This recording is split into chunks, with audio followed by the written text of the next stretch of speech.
And it says we are live, which is great because, yeah, I kind of like to be alive. It's cool. I've been dead. I did that. But alive is good for now. Mhm. Hi, I'm Ocean, and this is Ocean's Deep Woo that you have found your way to. And it's summer solstice, otherwise known as Litha. Here at Ocean's Deep Woo, we do the deepest of woo. And we talk about all kinds of things that are woo, what people would consider wooish. Okay. So, are you wooish? Does woo happen to you too? so, happy solstice to those of you who know what that is. But that's the longest day of the year. And of course, early civilizations celebrated this greatly. This is a very important holiday and a marker. Um, we're halfway through the year, and it's amazing how fast it's going. Uh, okay, see who's here. I am Pam is here. Michelle Canham, Moni Rani, Barry, Michelle. Yeah, Michelle Canham Free and Bear Kustajian. Um, and my little cowboy. He's here, my Lyran assistant. There he is, Mr. Handsome, Mr. Important Stuff. Look at how he's looking at the camera. I wonder if he knows you're looking at him. Okay. So, it's a great day to be alive. And it's a great day not to be alive, too. I mean, the dead guys are also having fun. As a matter of fact, they're very lively. This keeps sliding down. It's kind of annoying. Anyway, yeah, the dead guys are having fun too. I mean, my deceased friends are also having fun. Um, and it's kind of funny today. I went to somebody else's show, and both the things they were asking about, has anything like this happened to you? I said, yeah, and then explained it. And it's like, they're there, what? Yeah. So, like, one of them was, anybody see any dead celebrities? Gee, just all the time. Um, all the time. And anybody ever hear cats talking? I've heard more than one. Um, and they're Lyrans. That's because they're Lyrans. But they don't know when you're listening sometimes. A lot of times they're kind of surprised when you can hear them. Because humans usually can't. Hey, Paradox Fossils, how are you doing? Paradox Fossils, Alan. Okay.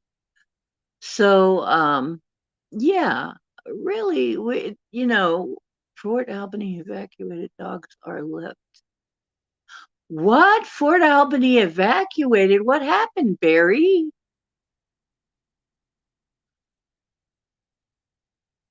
They need rain over there. Okay. Okay. Fort Albany, are we talking about the fires? Okay. We'll try the cloud people first. If they can't get through, we'll send thunder beings. Hello, my friends. Hello, my sweet friends. Fort Albany needs rain. People are being evacuated and the poor dogs are being left at home. This isn't good. This hurts me to hear. And people need rain there. Okay.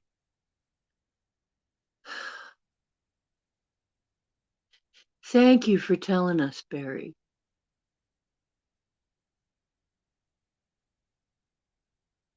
Ontario, Canada, yeah. Yeah, I got that. Mhm. Port Albany, Ontario, guys. Up in Canada, yeah. Okay. Gosh, I'm sorry. I'm sorry to hear that. That really hurts. They have to leave their doggies behind, their pets. It wouldn't fly with me. I'd have to take Cowboy. Uh-huh. You know, Barry, I suspect that myself. I can't really say it, that it is, but that's what it looks like. That's definitely what it looks like. Um, other people have actually seen something like that. And that's possibly one of the reasons we can't hardly keep up with it. We are putting up a fight, folks. I mean, to get it, to get things to calm down. But obviously, we are getting pushed back against. I'm going to have to do something about that. Don't worry, we will. Though, we will. The fact that it's still like that, because we had them.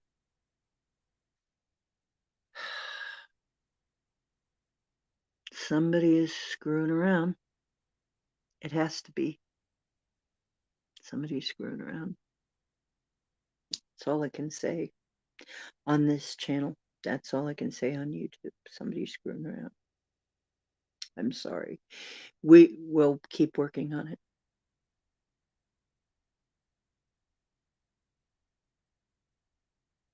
No, I wouldn't either. Okay, is that where you are, Barry? Oh, you're having a, okay. The campsites are getting burned out. Oh, geez. They're burning Canada. Well, we knew something was wrong when fires were getting reported all up and down the coast. All up and down the coast. At the same time. I mean, and yeah, they were getting reported at the same time, and they were getting reported before they happened, which makes it very suspicious. Yeah, some of that is normal. Some of that is not normal. Um, and in this case, I don't think it's normal. I think we've got, I think we got problems.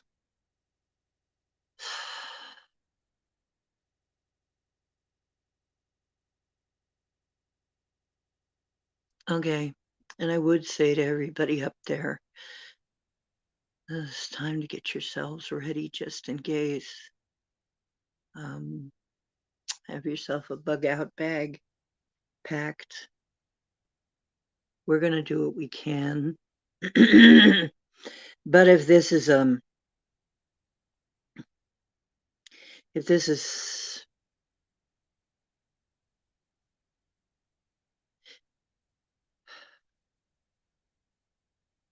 okay, I'm going to have to see if I can find out what the real intentions are. That's what we need to know. Because it's not going to help if somebody just keeps setting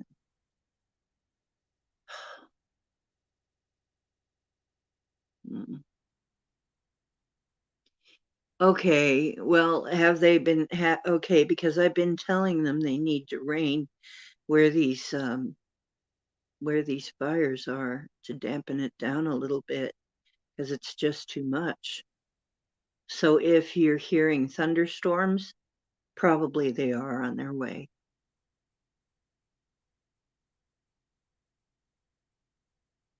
Yeah, because we've been doing that. We've been saying, just wherever people are reporting fires, please go there and rain. So hopefully it will reach you in time.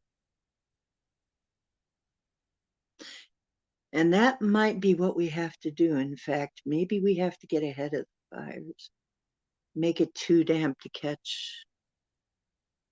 That's what we could do. Okay.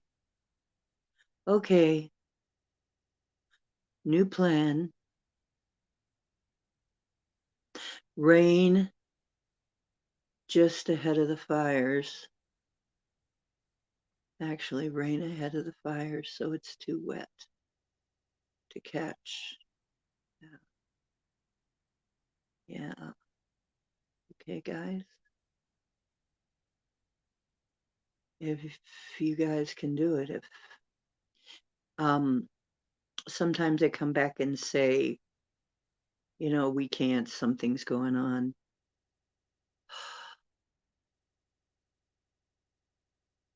Oh, I'm sorry to hear that.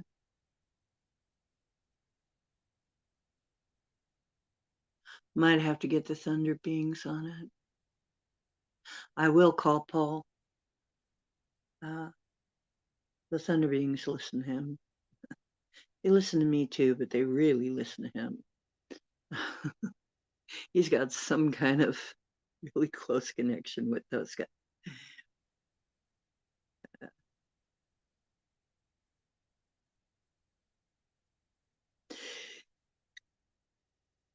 Oh, it was contained. Okay, that's good. Yeah, we're going to need to be on guard for that because if that is what's going on, what you said that I can't say, it's probably not going to stop there. But anyway, welcome to the channel.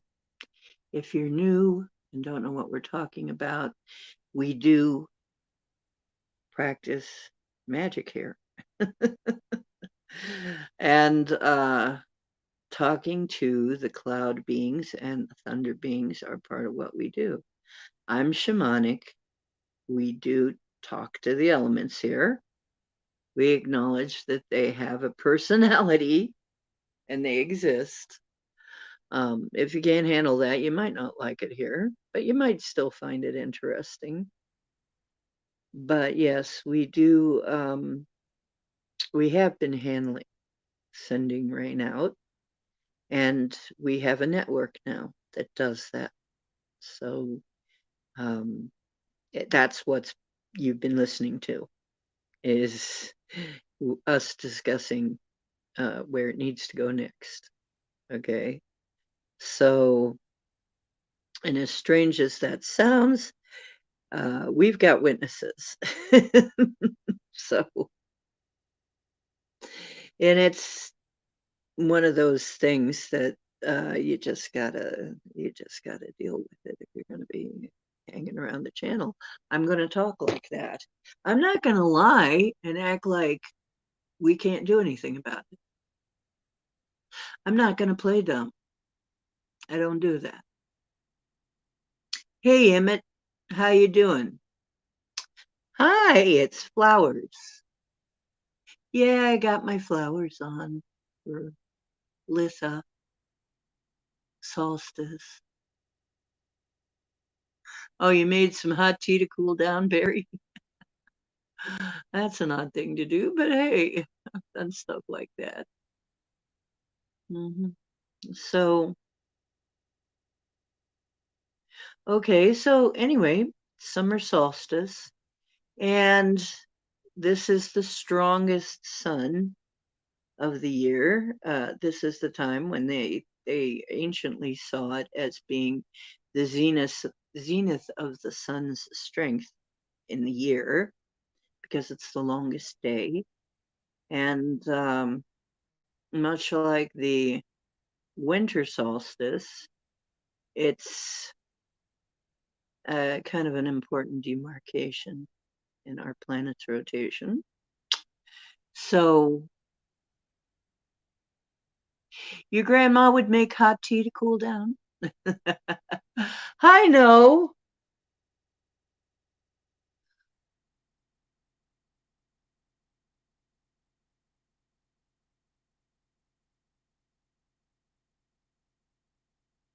I see. You good?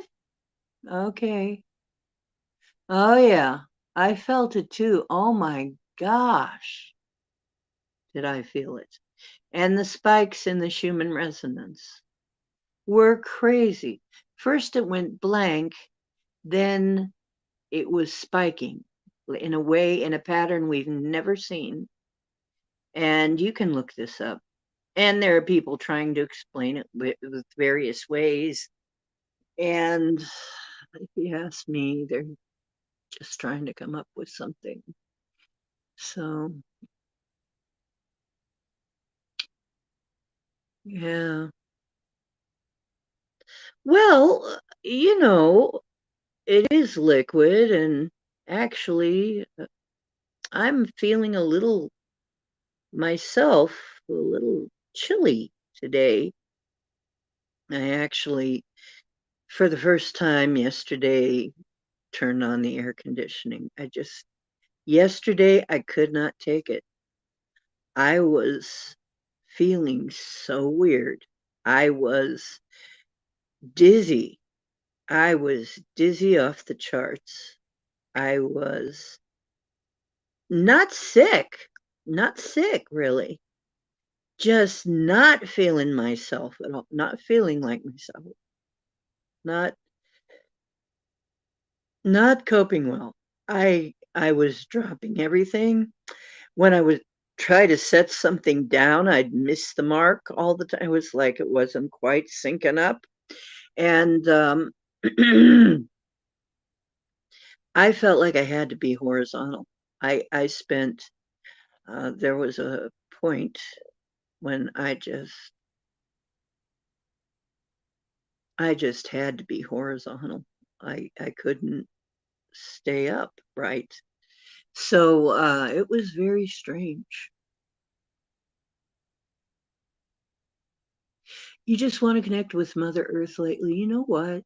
That's wonderful. Yeah, yes, yesterday, well, much love to y'all. Oh, your neighbor's dog gave birth to puppies. Ah, oh dear. 4 of them didn't make it, huh? Oh dear. Well, 10 is a lot. Yeah, the energies have been just strange as all get out. And I usually spend the day out. I have been warned not to. I don't know why. I I don't know what's going on out there that I shouldn't be getting myself into, but I thought about going out and then I got this no. So I don't know what's going on. But tomorrow, hopefully, I'm going to go outside for a little while and um it's still within the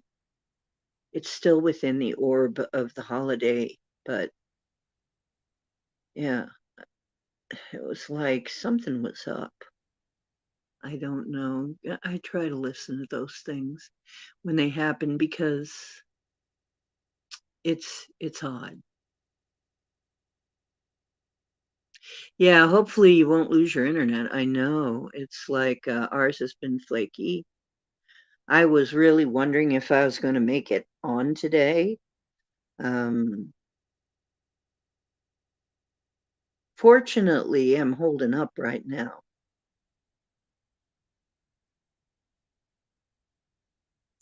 It was Indigenous Day. Oh, that's cool. I didn't know that. Today is Indigenous Day. I have Indigenous blood. Eh? I feel all important now. But the rainbow people get the alphabet community gets a whole again month. We only get one day. How's that fair, eh? Mark the arc spark. Woo! Do some grounding. You did? You felt similar yesterday?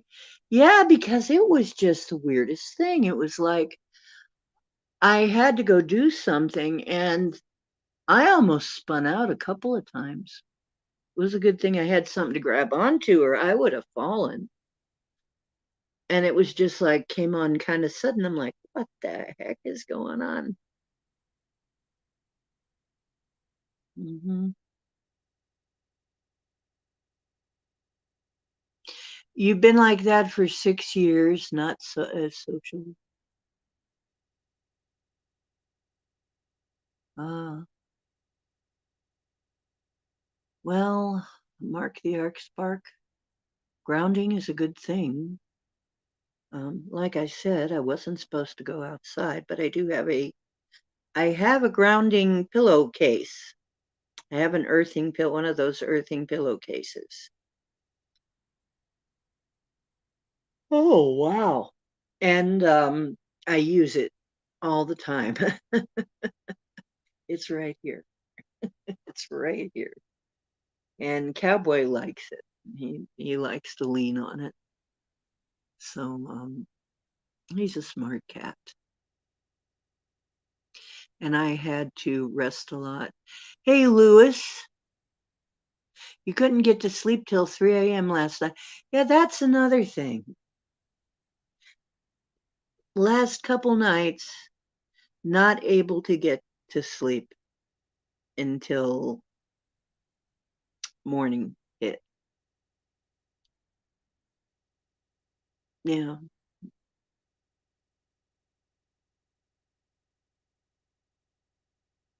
shrinkage. Yeah,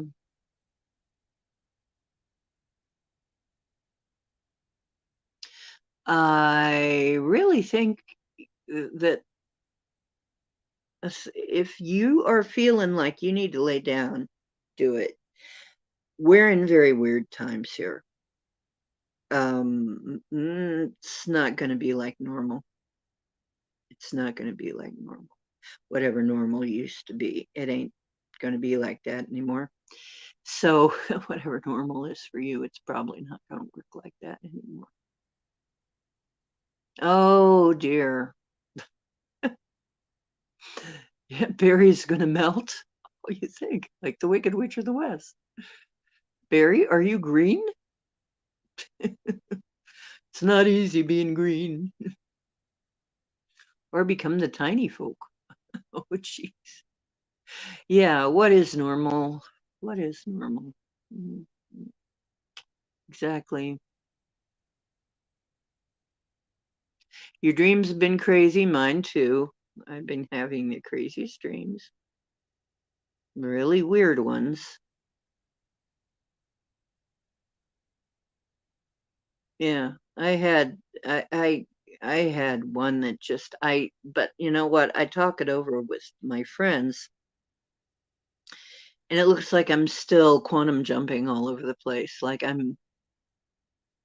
I seem to be in somebody else's life in my dreams. Somebody else's movie, not my movie. It's kind of weird. I'm never in my own movie anymore. I'm always in somebody else's movie. Your dog howled a few nights ago and you don't know why. See, this has got to be, and I know people think I'm going to be, this is probably think this is crazy for thinking this, but I feel sorry for the cryptids that are out in this. I mean, the nicer ones are having to deal with this I mean, like, we have some friendly Bigfoot around here, and they're having to deal with this too. And I can only imagine. I hear that they've been spending a lot of time in the lakes up there. They spend a lot of time soaking in the lakes. People don't even know they're there. But we have plenty of lakes around here, plenty of waterways. So they spend a lot of time in the hot weather hanging out in the lakes. Mm. Played with a Ouija board in a dream. Boy, that's weird, isn't it? Maybe it was one of your fractals and they ended up conjuring you up. I often wonder about that. Yeah. I think I said last time I got a visit from an old a musician from a band from a long time ago, Emerson, Lake and Palmer. I got a visit from Greg Lake, who died, I guess, about 4 years ago, and joined the team on the other side that's helping us. So, along with David and Prince and others, is helping us.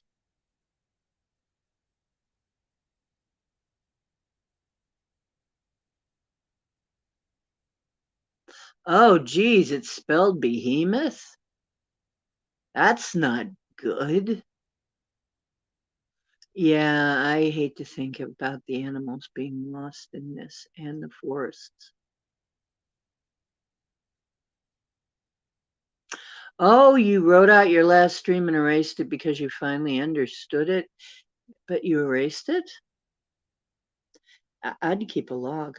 If you're going to go to the trouble of writing them out, I'd keep them, look at them later. And I did that for a long, long time. Pardon me. Jeez, I don't really feel sleepy. This always happens to me when I start doing the show, but I don't feel sleepy. Hmm. Oh, arsonists believe the woods are racists. Racist woods. Oh, brother, come on.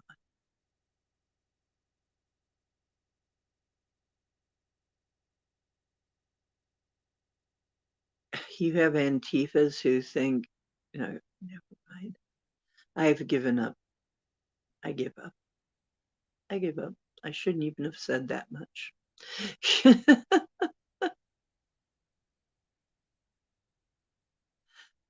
Oh, that's so weird. You were looking at tiny little tarot cards in one of your recent dreams. Wow. Oh, why am I doing that? So, in certain circles, they're saying that what happened and what we've been feeling is that Mother Earth, Earth Mother, the very planet we're on, the very being that inhabits the planet that we're on, that she has ascended into a new solar frequency. And that's what's happened. So there are a bunch of people trying to explain this strange blackout in the Schumann resonance, and then all of a sudden, this weird pattern.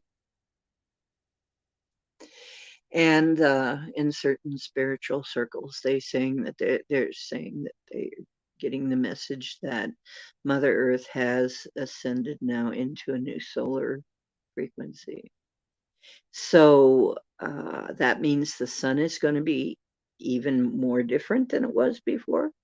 That means we're going to have to adapt to the new higher frequencies.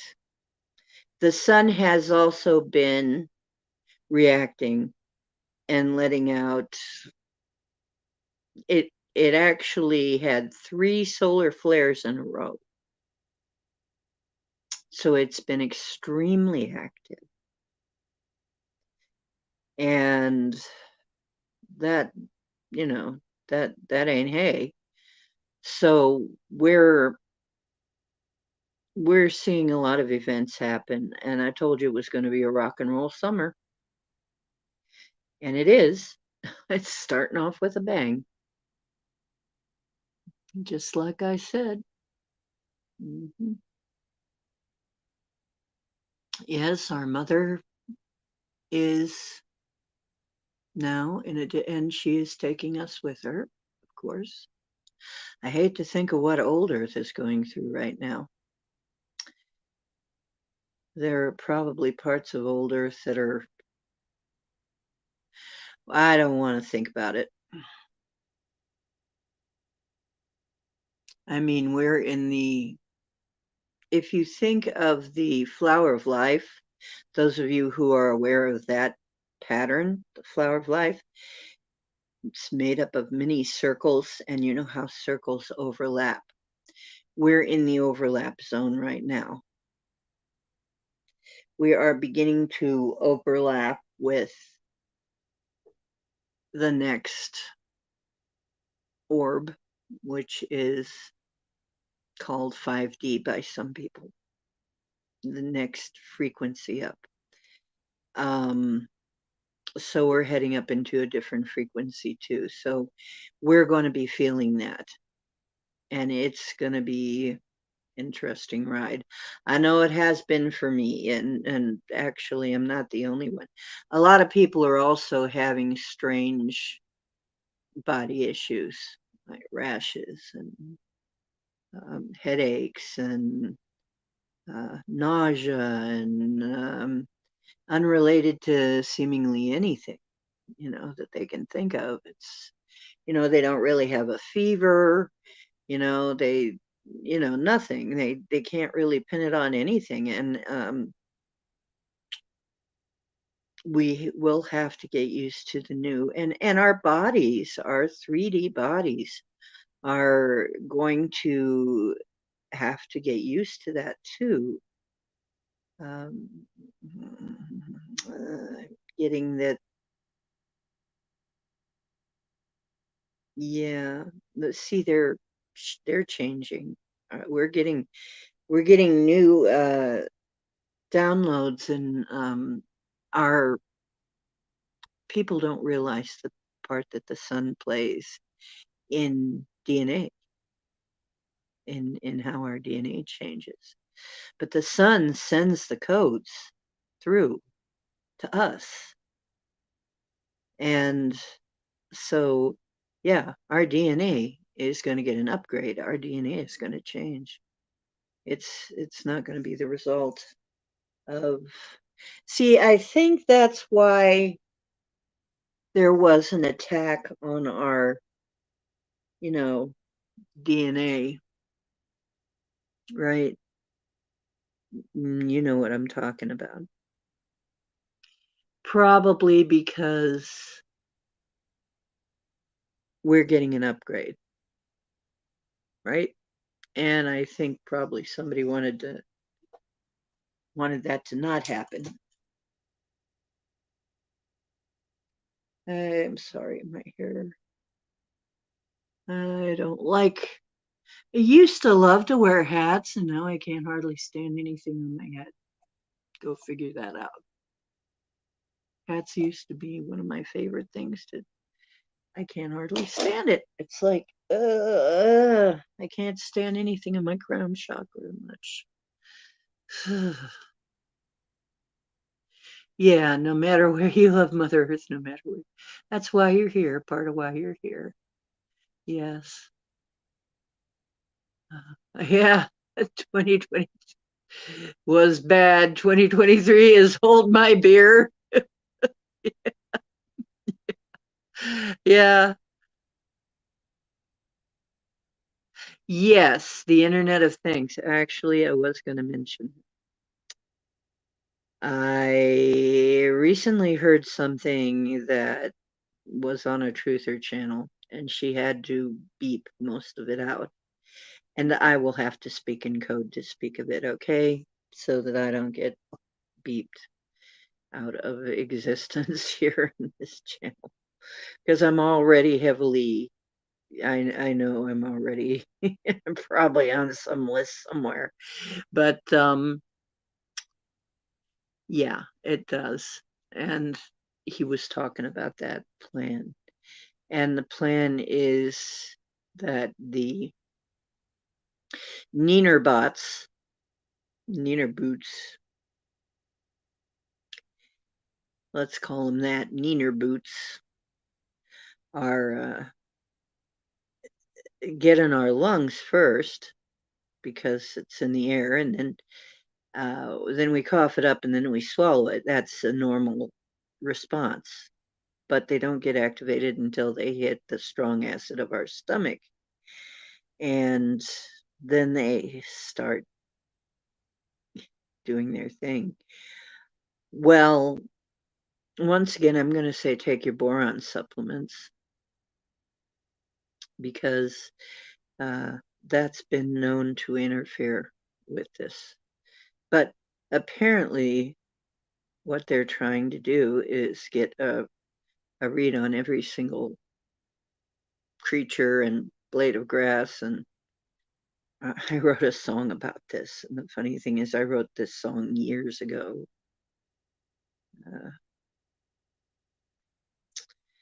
I wrote a song years ago, and it was about exactly this. But yeah, what they're trying to do is turn everything into the Internet of Things, but not just to. And then supposedly the information is going into a mainframe, getting sent into a VR version of us in order to build the VR version. And then at some point, the plan is to switch it around so that we are in the VR version of us. And some odd way that they, some odd plan. So, yeah. Yeah, and so you're just the opposite way. Now you wear hats a lot. Yeah. Well, I like hats in the winter. I still will wear them in the winter, but I don't know. Just recently, I haven't been able to wear them hardly. I haven't been able to wear them, and I really need to wear them out in the sun because it's bright. But so I have a some kind of protection from the sun, so I still need to wear them. So I still do, but I don't want anything much on my head. And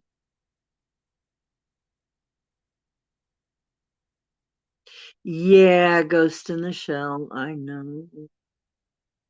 Yeah, yeah, they are nutty. You're right, Mark the Ark. There's so much chicanery going on. And politically, of course, the US is in the soup. We're really in the soup. We really are. I mean, right now, as of right now, I don't trust anybody.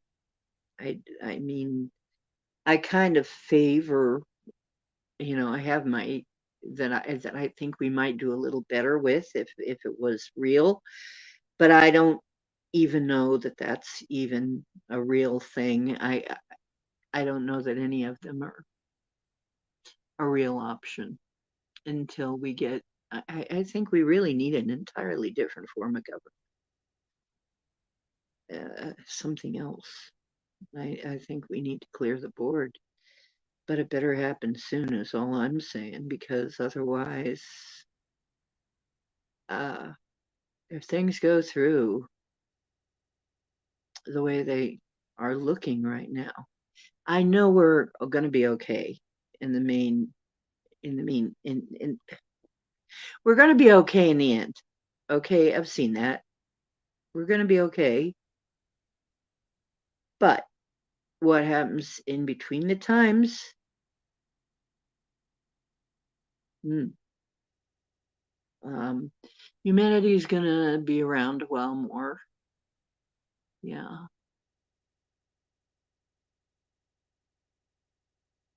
Oh, yeah. The province of Ontario is becoming California, and granola. Okay. Oh, yeah. Before they succeed, the end of the age will come. Well, Mark, I would kind of agree with that, but it's a yuga and a beginning of an age. There are yugas and ages, and yuga is what we've been going through. That's why it was so darn dark in the Middle Ages. Is it was the middle of a Kali Yuga, and so there have been some very dark periods. I mean, very, very dark periods, even darker than this. We are on the upswing, but it is the end of an age, of a not an age, a yuga, actually. Although people call it the end of an age. No, it's the end of a yuga, more precisely. Um, the age is just starting, it's overlapping. Now, like I said, you've got to look at it like that flower of life. They overlap each other.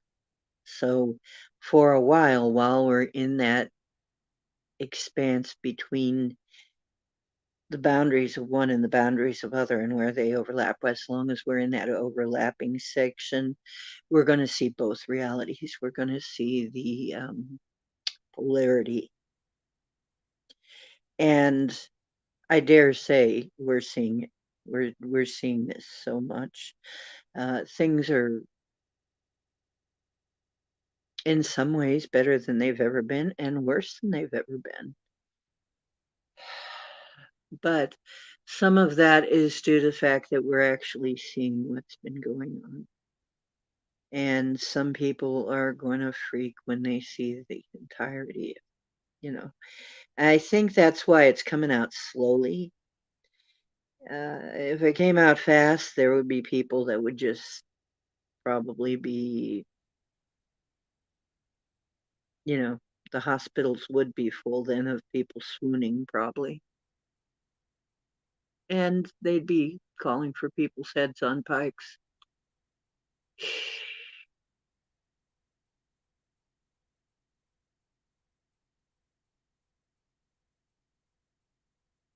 Hmm.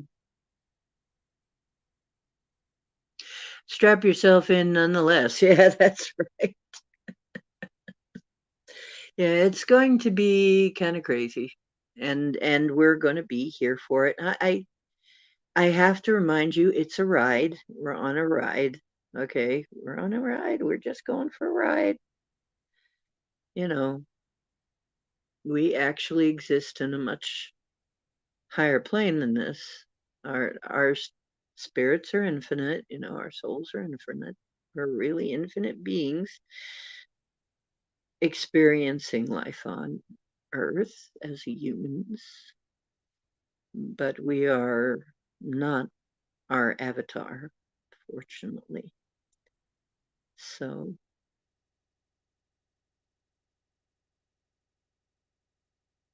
we have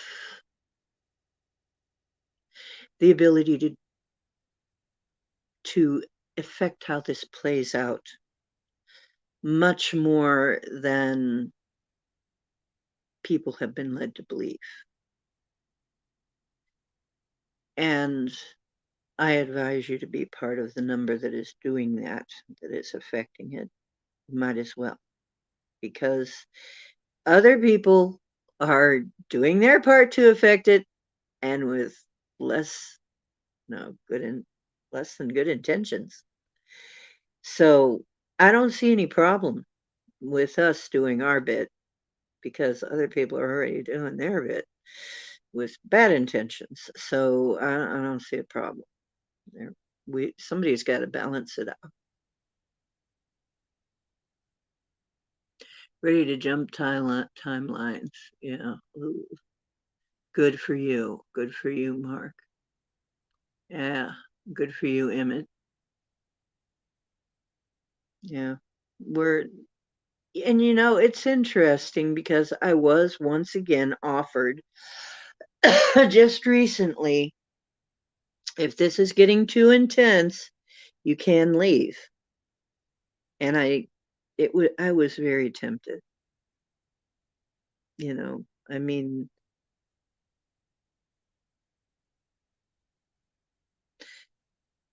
the place is not to my liking, but I looked around, I said, I'm not doing that bad right now. I'm fine. I can handle this. I can handle this. It's down to a dull roar at my place right now. I can handle this. I'll hang around and see it through. And everybody was like, wow, you know, that's very brave. It's like, really, I want to see the end of this. I don't want to manufacture some death event and get out. I want to see how we win. That's what I that's what I really want to see. So you love that. Yeah, see, that's just the feelings that we've been getting beamed at us is just quit, just give up and quit. It's like I have one commentary to say to that. Okay, I have to. But, it's like, no, I'm not going to give up. I'm not going to take off before I finish doing what I came here to do. And I don't care what anybody thinks of that or doesn't think of it. Mhm. I want to see us win.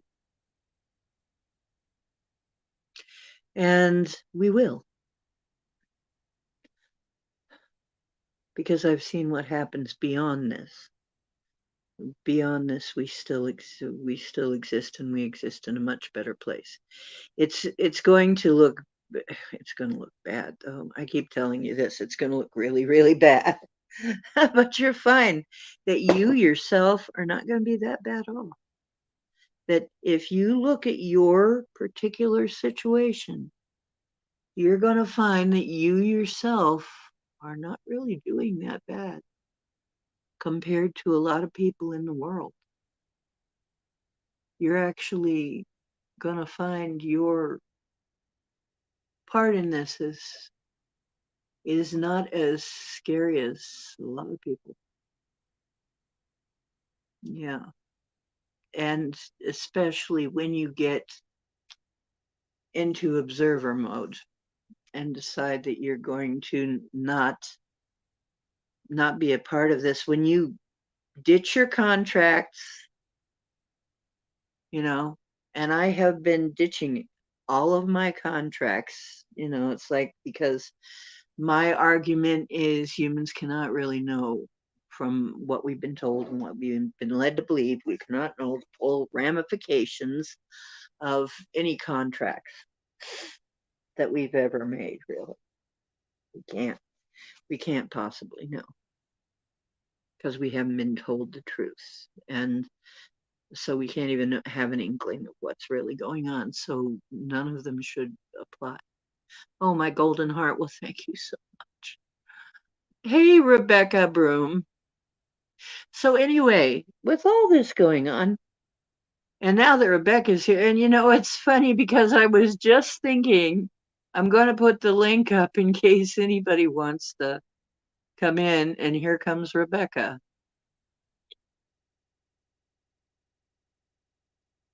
So, Rebecca, if you do want to come in, you're welcome, or anybody else that wants to come in and discuss what they think's going on.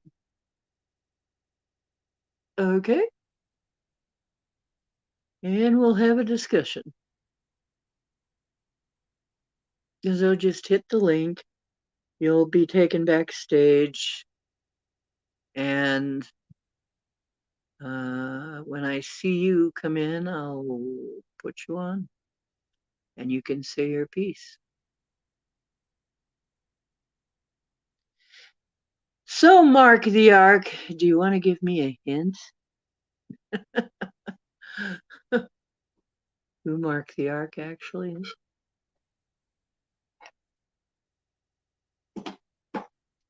Because obviously you know me. And so I'm at a disadvantage here.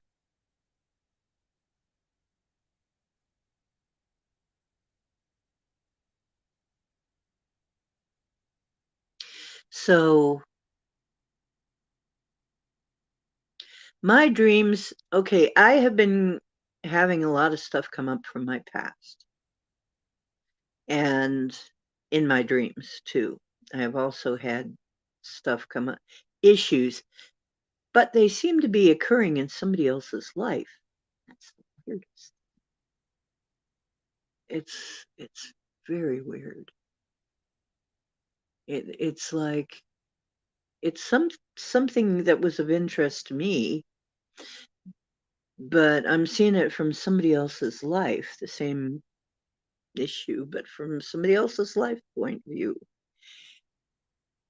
Very weird. Okay, so, oh, okay. Well, that's fine. Okay, Barry is off. Okay, Barry, we're going to send rain. We have sent some rain. So, and we'll keep at it.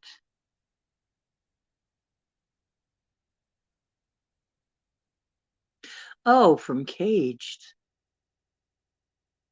There's a program called Caged. I don't know about it.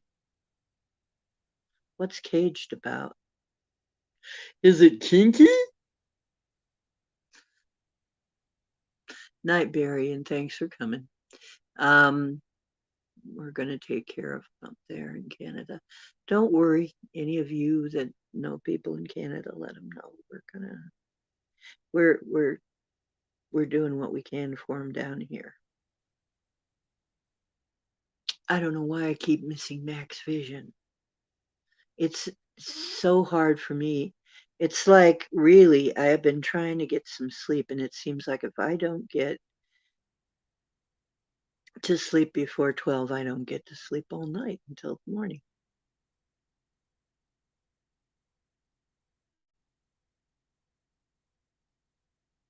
Caged reality, kinky. No, okay. I don't know that one. Okay, Rebecca, don't worry about it. So yeah, I don't know. I don't know that one. What's the subject matter? Is it simulation theory or is it truther primarily? I mean, maybe I want to go check it out. I don't know. Yeah, maybe I'd be interested in it. You sure it's not kinky? No, I'm kidding. So I'm here thinking I just can tell you make sure you are staying hydrated. Make sure that if you're having signs of having a reaction to everything, all these things that are going on, that you take a lie down now and then. Um, try and keep yourself at a good temperature because it's going to be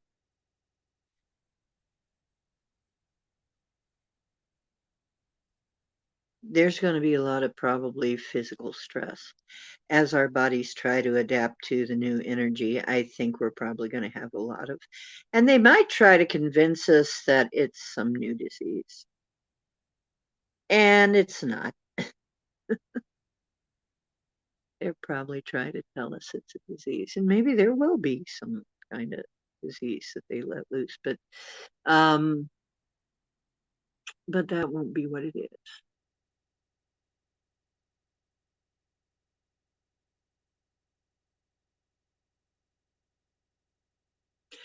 Oh, it's your sleepy hour. Yeah, it is. I really want to go, but you know what? Honestly,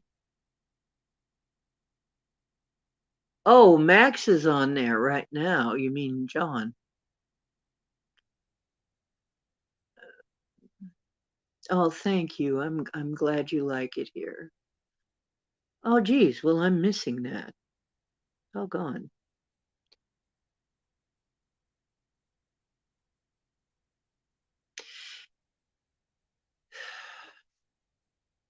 Thing is,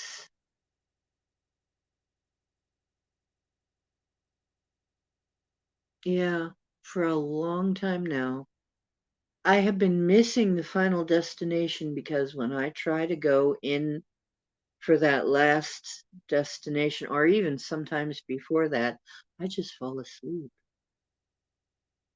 I just go right to sleep. It's the weirdest thing. I used to stay up and I used to look forward to that destination. I always look forward to going to the destination. And lately, I've just been falling asleep and I haven't been able to see the pictures that well. It's funny because I can see other things. It's just that for some reason, and I've always done better at the destinations than I have at the photographs, but I don't know exactly why that is. Yeah, yeah, John is a friend of ours. For those of you who don't know, John's a friend of the station. This channel, no Masons allowed. Just has to be said, no Masons. Ah, I see.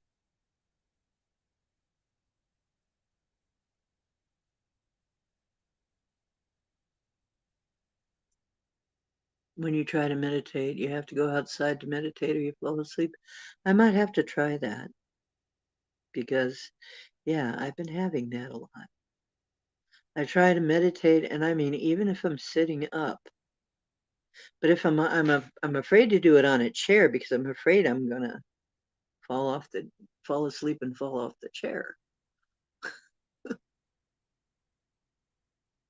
Hmm, I might have to do that.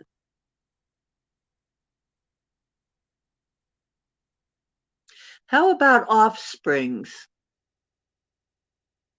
How about offsprings? No, I'm an offspring. I'm an offspringer. Destinations are fun. Yeah, destinations are more fun somehow. I uh, I do better with those. And I still somehow I'm still seeing, like I just saw Greg Lake the other day. So I'm still seeing I'm still a medium, my mediumship hasn't altered, but for some reason I can't see the photographs. Maybe maybe I'm getting recalibrated. I don't know.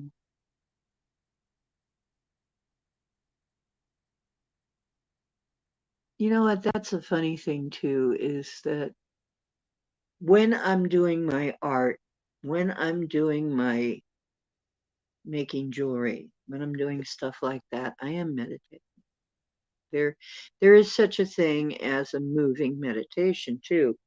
There was a technique that I saw demonstrated a while back, some years ago, for people who can't meditate and stay still. And I mean, some people are really, that's a big challenge for them.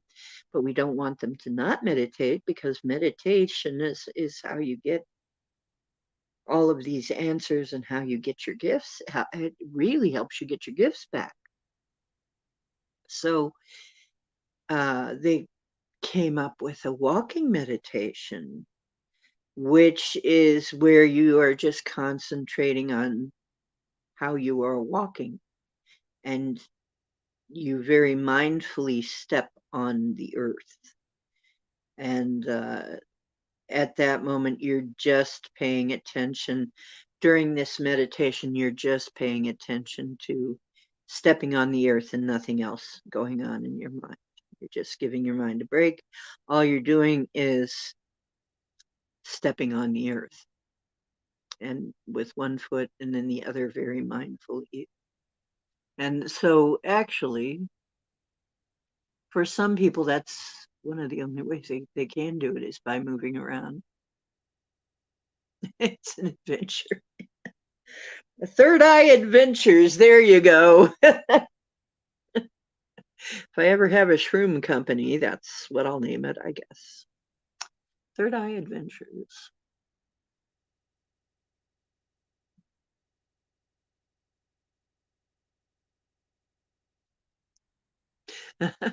Okay. I'm an offspring.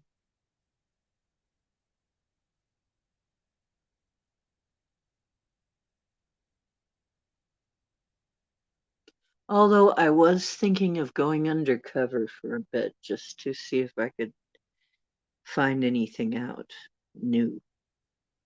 I was thinking of going undercover. I could get by with that, probably, knowing what I know. But oh, offspring of what No's talking about. My family, my father, and my mother, both. Mhm. Our family. I did not go into that, but I'm different. I'm shamanic, whole different thing.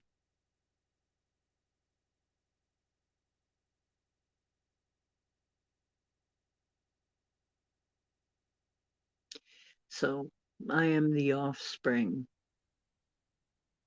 So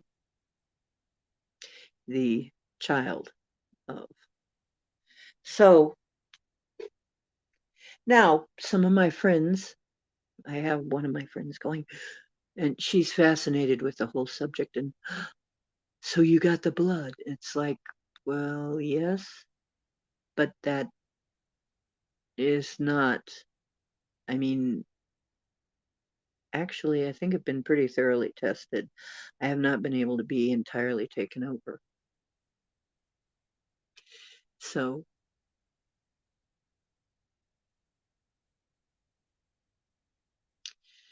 they've tried.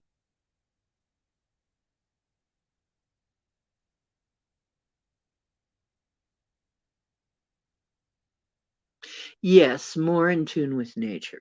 I'm shamanic, really more in tune with nature. I figure it's the only honest way to go, really. I mean, seriously, you can't get much more honest than nature. It's, she will tell you the truth, whether you like it or not. And some people can't handle it, can't handle the truth. You can't handle the truth. Some people can't.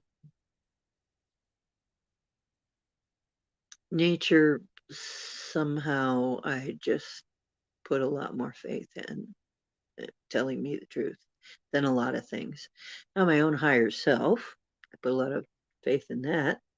Um, I have certain, ascended beings and guides that I put faith in because I know them well and they haven't steered me wrong. And then there are other beings that I don't really trust. And as far as politicians, I don't trust any of them. As far as I'm concerned, they're all dangerous. They're all, they all got something going on. I don't know. And even T-Man, who everybody's got, you know, saying, that guy's gonna save us. It's like, um, he's he's come up with a few things. I don't know what the he was thinking, but no, I don't think so. I just, uh, it's a mess. That whole thing is a mess. I cannot really be down with anybody right now. I'm equal opportunity snob about it. I mean, I see people that might be trying. I'm not sure.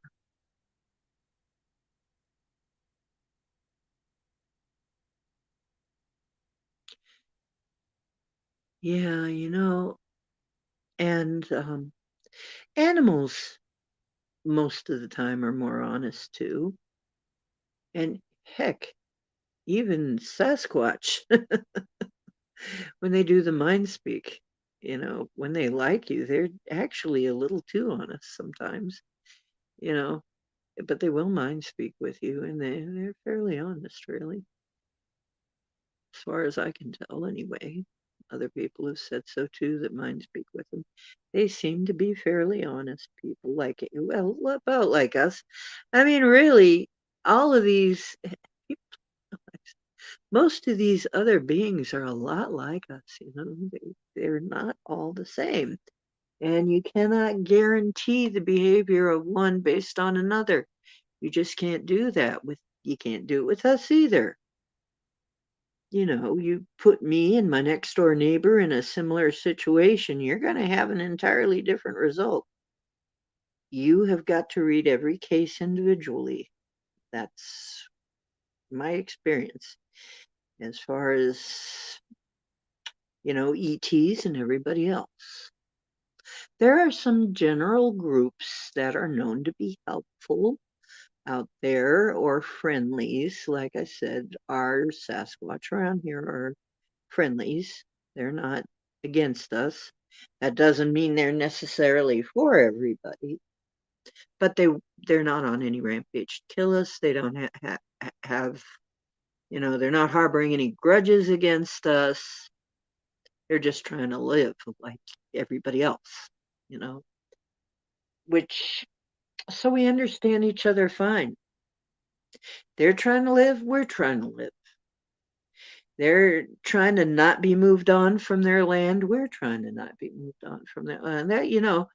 They're trying to survive all of this. They're trying to take care of their children. Uh, we're trying to take care of that. I mean, just the same. We have a lot of very similar concerns, you know. Don't want our way of life ruined. They don't either. They really don't either. They have no interest in actually integrating with us at all. And, you wouldn't want that anyway, I don't think, of being fully integrated. I'm not sure how that would work, at least not for a while, frankly. I don't see that happening for a while. That would take a while. That would take a long time, I think, for us to acclimate to that because they have a very different society from ours.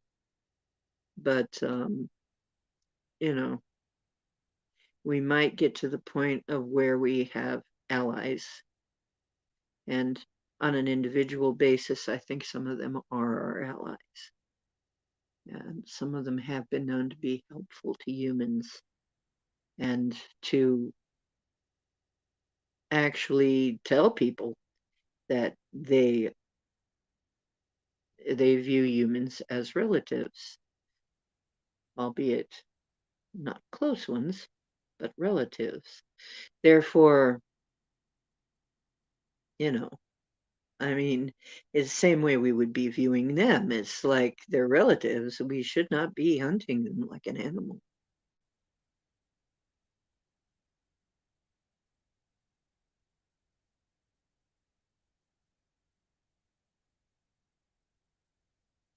Oh, you just recently found out would be why are you just starting to be empathic?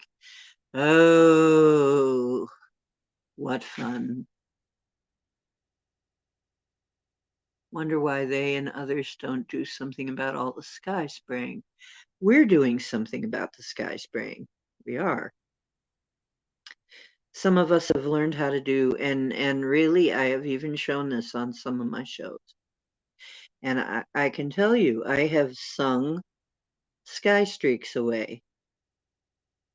I have scared them right out of my skies over my area, getting rid of all of them. That's a big job. That's a very tall order. But you can get rid of them over your area. People have stood next to me and watched this phenomena, open mouthed. Whoa, yeah, you can get rid of them. I would advise you, if you are in tune with nature, you can do it. Mark, you should be able to do it. You should be able, if you are very in tune, and you, any of you, Emmett, any of you, if you're in tune with nature, get to know the elementals. There are some very, very wise and helpful elementals that will help you take care of that. And you can call the sylphs, and you can call out with your mind anybody who is uh,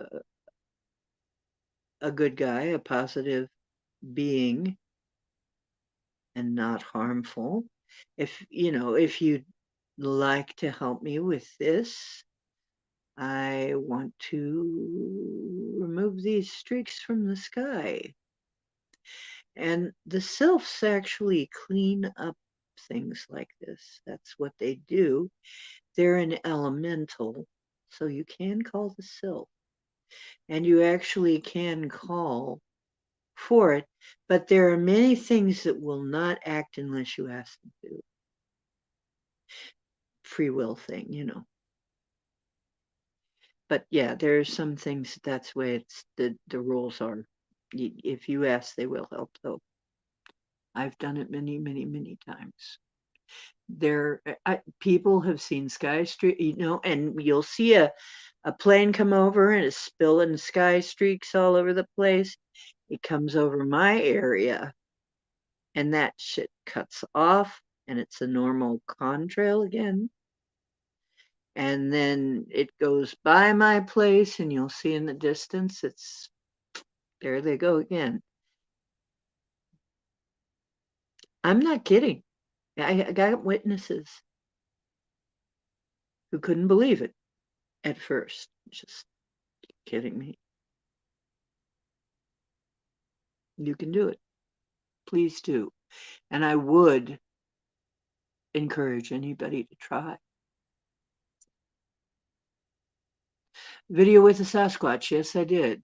Yes, I did see it. Hey, Debbie Cleland, how are you doing? Yeah, we can do that. And you can ask for others like you to help. And, psychically, they can hear you. I mean, there are beings, very powerful beings, that can hear your thoughts when you beam them out. And you're directing it, and you're saying, if there are any like me in the area, any of like mind who want these to go, join with me.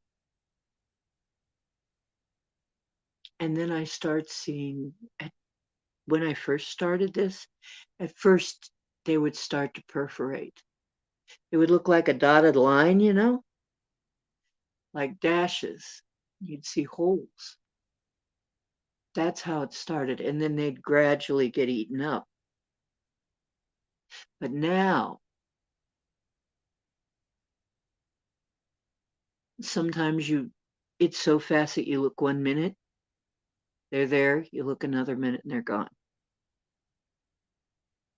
And Paul said, I like to use music. I amp up the power by using music. And I sing because my voice is very powerful. Apparently, it's a gift. And so I sing, and I did it in front of Paul. I remember doing it in front of Paul.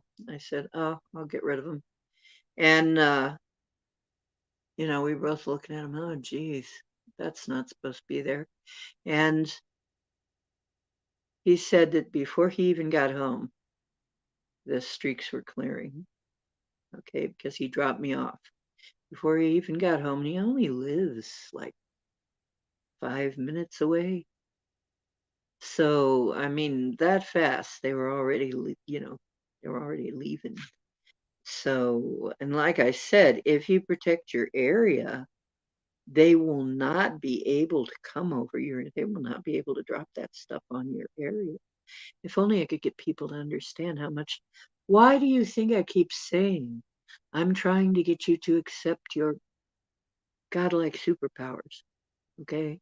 That you have them. I'm I'm trying to get you to understand the power you have. You have much more power than you know. I'm not just blowing smoke up your wazoo.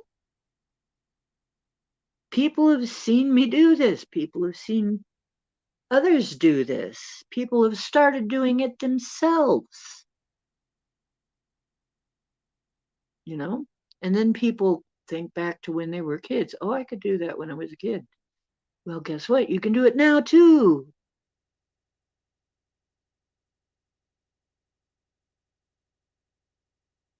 Yeah. Hi, yes. Oh, really? Great. Yeah. Oh, they start turning into pictures. That's cool. That's cool. Yeah, see, that's another thing that happened. I remember walking out one time and I walked out the back way, out by where the patio is, and I looked up and I saw the streaks. I go, oh no, what did I do? I got to get busy with this. But then I looked and I realized the streaks were over there and we're over here. And it's like somebody drew a line. And I'm like, oh, okay. But yeah, it's also a frequency thing. If you raise your frequency, they'll stop existing entirely for you. There are people for whom they do not exist anymore, I guess. Some people it's pretty consistent. Some people get that most of the time. Most of the time they don't exist for me, or not in my space anyway. I'm trying to get my frequency to where they don't exist for me at all. So I'm endeavoring to do that.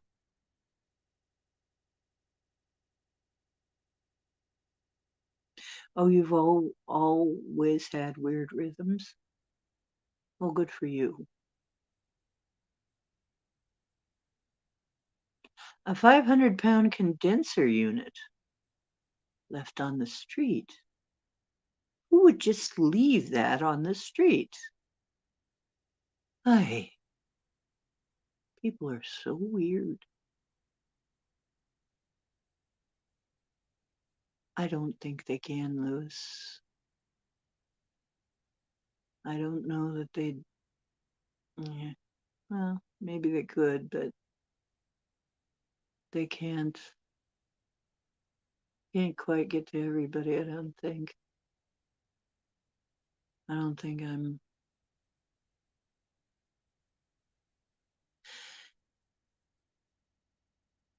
They probably have people who can do that anyway.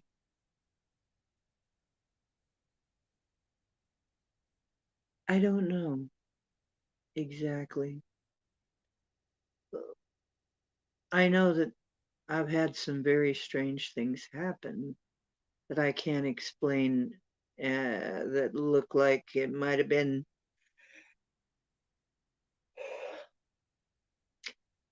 that might have been trying to happen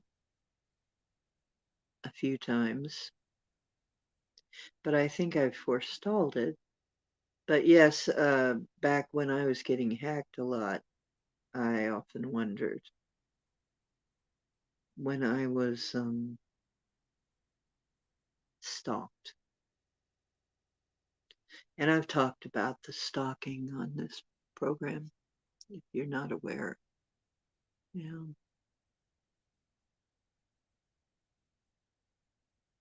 So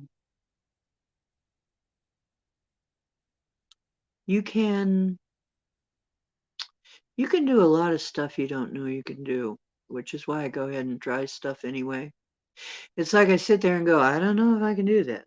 Oh well, let's try it. People have seen me on this channel do that. They've seen me do exactly that. I don't know if I can do this. I'm gonna try it anyway. Can we do that? I'll find out.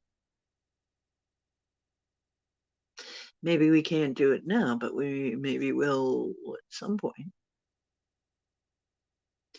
Right, every bit helps. It's true. Oh, pounds in UK money. I was gonna go. I was trying to imagine a 500-pound condenser unit left on the street. Like, who the heck? Okay, it makes much more sense now. So I'm there like, holy cow, that would be huge. Thank you for explaining that. Oh, geez. That's funny. Well, you got to remember I'm a Yank, right? Oh, I got to tell you something. Wow. Pam, you guys don't see what I see, but it gives me words instead of the emojis that you use. Pam, you just used a pride flower pansexual. That's what it says here. I can't see the emoji, but it says pride flower pansexual. So whatever emoji you hit, that's what it means. They are stalking because they want, yeah. Well, yeah, I used to be stalked a lot, and I put an end to quite a bit of it. Oh yeah, that's what your birth chart is for, is to give you hints and clues as to what you're going to be good at, what's going to come easy to you, and what's maybe not so easy. Yes, as a matter of fact, um, that's why two or more. They talk about two or more, is because it's exponential. It's not just plus, it's times. So the more people you have, it goes up exponentially.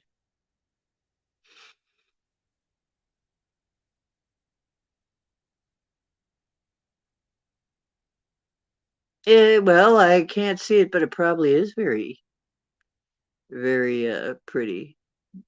They stole the rainbow after all. Rainbow used to represent a covenant from God that the world is not going to be destroyed by a flood again. But then it became, a civil rights type thing.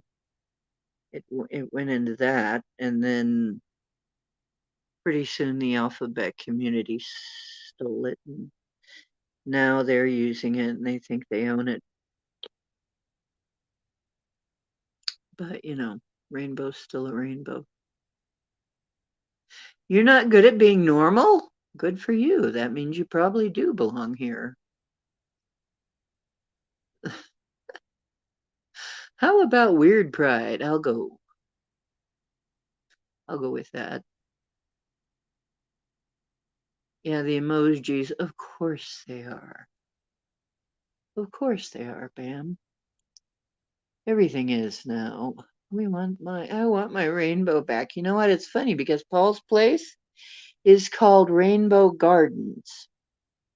And at one time, that made perfect sense because it was, um, see, and that's just it. It was symbolizing hope.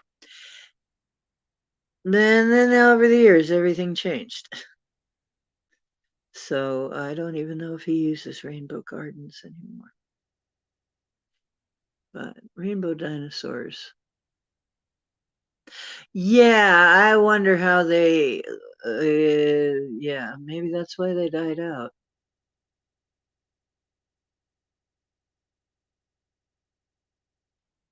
Yeah. Well, yeah, I say we liberate the rainbow. Yep. Yep.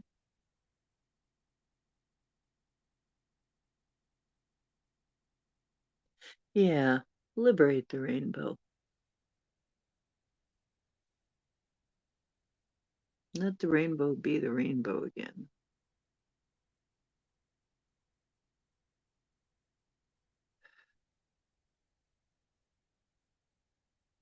Oh my gosh. Well, you know what? This is kind of funny. And I'm not trying to be mean or making fun of anybody. This is just reality. And um, so somebody was reacting to one of these guys that was saying, I get my period, that is portraying a woman. They're faux women. They're not real women. I'm sorry, you cannot be a real woman. We do not have that level yet.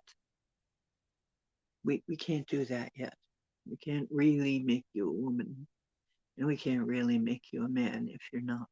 Can't do it. Our level is not there yet on that. We can give you a surgical wound, make you look like a woman. We can, fool around and make you look like a man, but we can't make you that. We cannot change you that much. Uh, yes. So this guy, this woman, faux woman, was, and faux, F-O-U-X, okay, as in simulated, like faux pearls, uh, which is fine if that's what you want, if you want to do that with yourself. But so this person was saying, I do have periods and they hurt. And then the guy that was reacting, or the person that was reacting, said, I'll tell you what you do. If you have periods that hurt, that means that there may be a problem. So you should go to a gynecologist, schedule an appointment right away. And then when you go in there and you get your feet up in those, uh, you know, up in the stirrups, and he says, proctology is down the hall to the right, don't be amazed, okay? But yeah, it's like that's what we get for not actually teaching proper sex education. And really, not that people necessarily paid attention when I was in school, but we did have sex education, and we had actual sex education. We had, you are a girl, you are a boy, this is what happens to girls, this is what happens to boys. This is what you should, if you don't, if you want to get pregnant, this is how to do it. And if you don't want to get pregnant, this is what you shouldn't be doing. You know, they did at least tell us that much, and they wiped that out of schools. And I think that was a big mistake, but it was the religious people that got it out of the schools. I think it was a big mistake because we were told in uncertain terms, this is how you end up getting pregnant. Even if you weren't paying attention, some people were, and obviously, you know, could use that.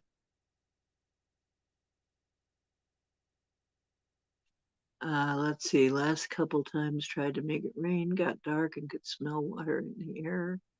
Seems I need to these days too.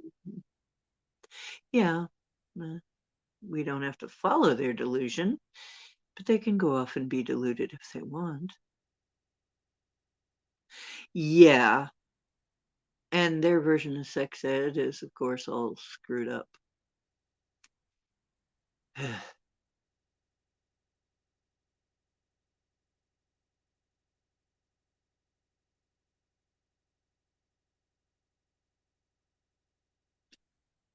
Well,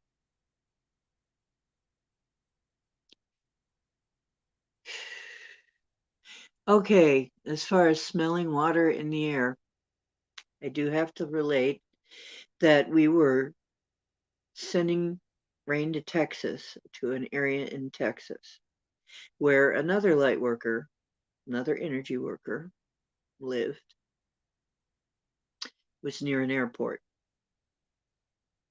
And I had sent rain there, and she said, "Oh, yay, I'm seeing it come in. It's on its way." And I'm like, "Great." And then, a few hours later, she calls me. She goes, "It just went right around us. Now it's to the south. It's like it just went right around us." I said, "But it's still there, right?" And she said, "Yeah, but it."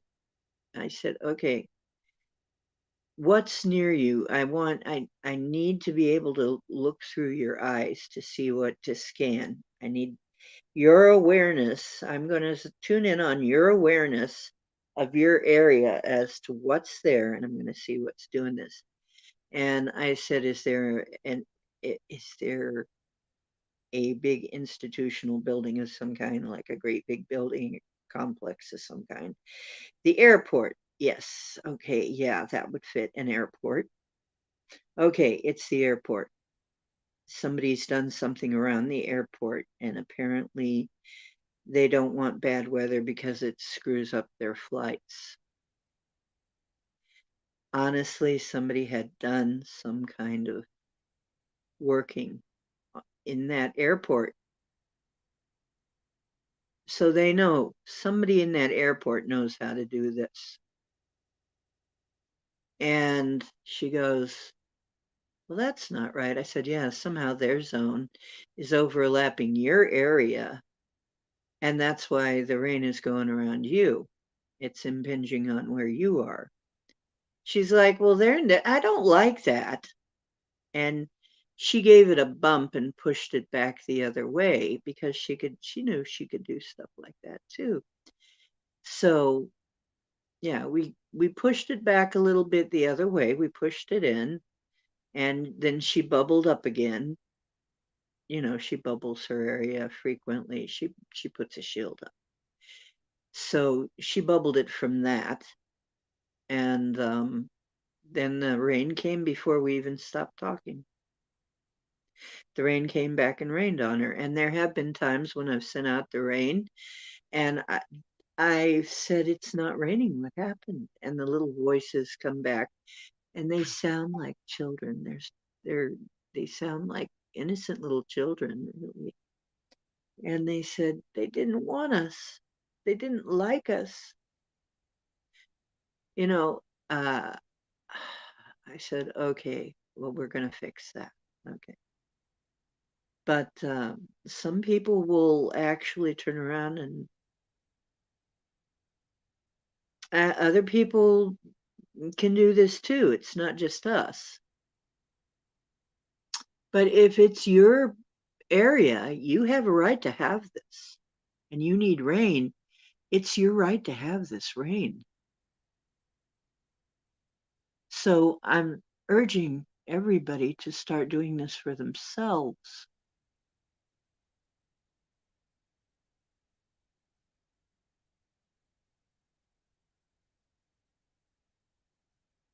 I mean, they're probably going to tell us what I'm doing is delusional, except I got witnesses. I like to see you have a baby, mister. But equal right delusions, right? Well, shouldn't they honor all delusions? If I If I present as a multimillionaire, will you give me a bunch of credit cards?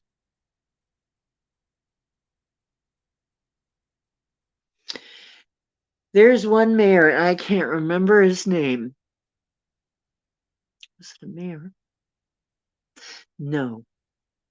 Well, yes, I think it was a mayor. And he was very straight faced in an interview. And he said he was a black lesbian woman. He identified as a black lesbian woman. Now, he was dressed entirely as a man, you know, as a straight white man. But he says, I identify as a black lesbian woman. That's my right. And I'm like, oh, this guy's good.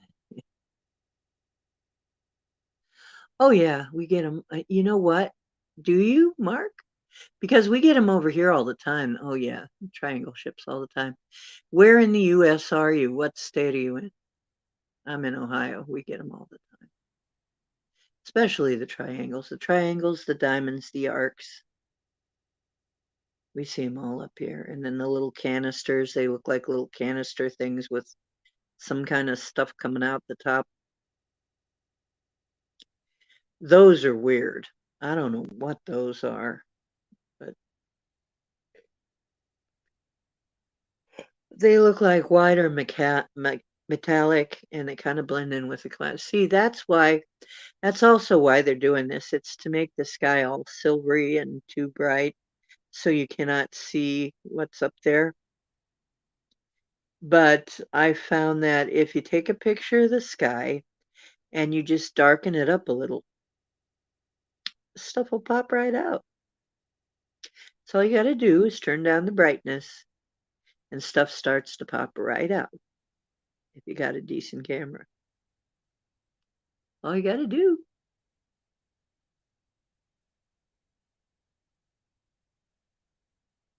You're a feline man, lesbian, organic, free range mushroom.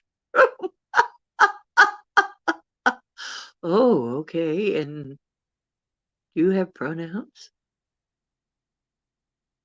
Uh, yeah. Oh, Arizona. Okay. See, we do have Wright Patterson down the way, and I think that may have something to do with it. So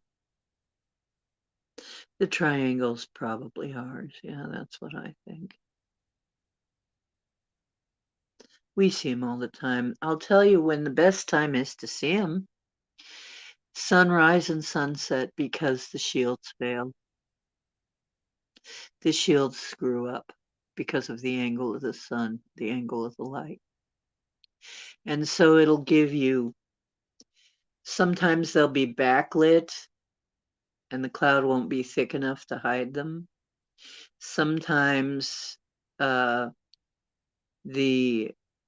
LED technology on the bottom, which is how we know they're probably ours. They have LED technology, which means they're probably ours.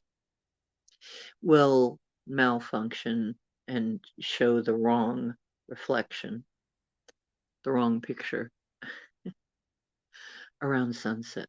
So if you want to actually really see them, I showed this. I did this on a show. I was there at sunset. I said, well, okay, it's getting to be sunset. I just thought I'd sit here and show you guys what it looks like at sunset around here in case you don't believe me. And we'll view some UFO shield failures, as can easily be seen almost any sunset where I live. Not hard to find at all. They will look like triangular clouds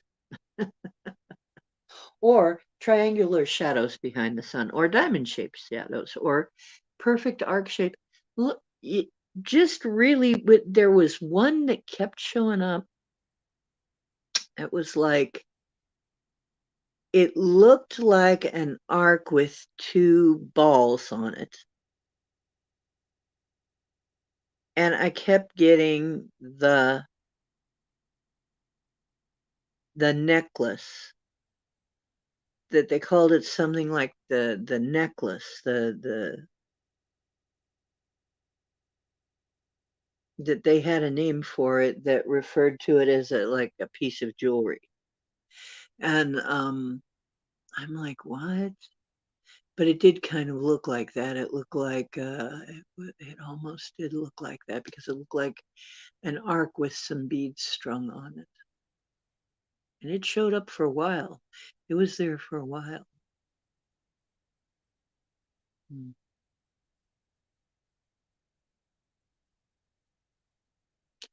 Huge clouds in front of the sun in the morning, and then yeah. Mm-hmm. Yep. Told you. Mm-hmm.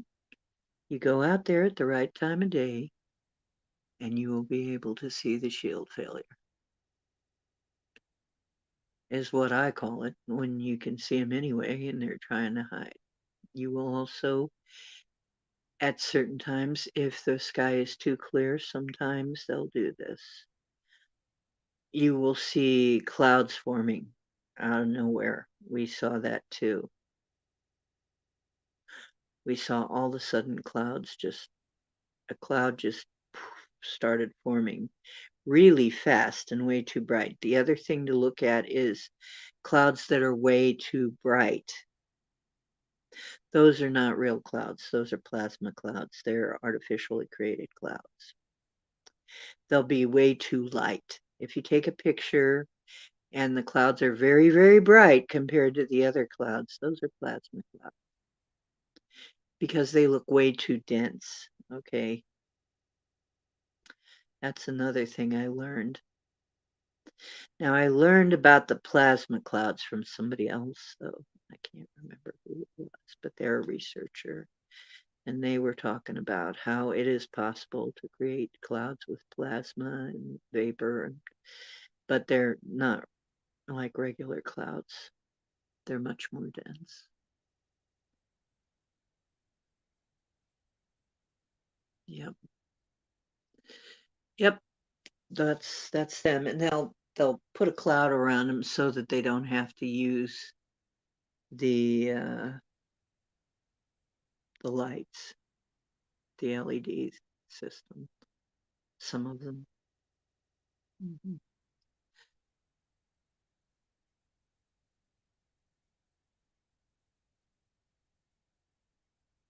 Oh, that's interesting. F-16s, huh? That's cool, Lewis. Well, Mark, yeah, looks like you're seeing pretty much the same thing I do. Yep.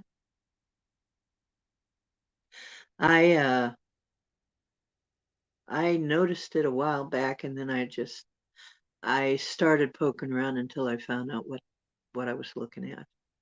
But I knew it wasn't normal. And I started seeing those way back in the 80s even. Yeah, early 90s. I started seeing the triangle. I remember one time, this was when I was still with my ex, so it must have been either in the 80s or early 90s, that we look up and I go, that doesn't look normal. It was little cloudy triangles flying in formation.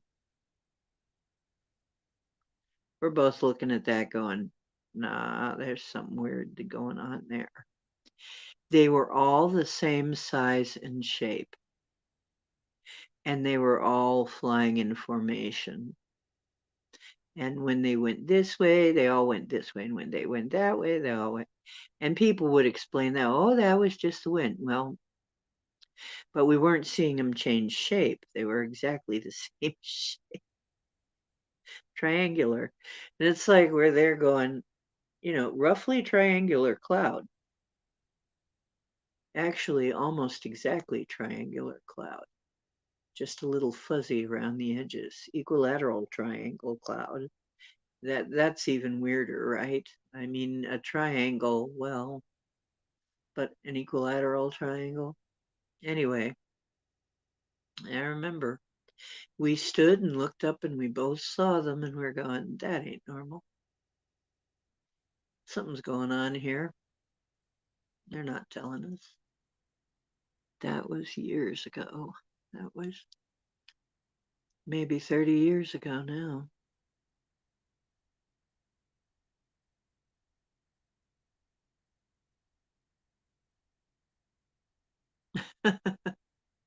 Yeah, we're basically they're not telling it. They're way ahead of whatever they tell us.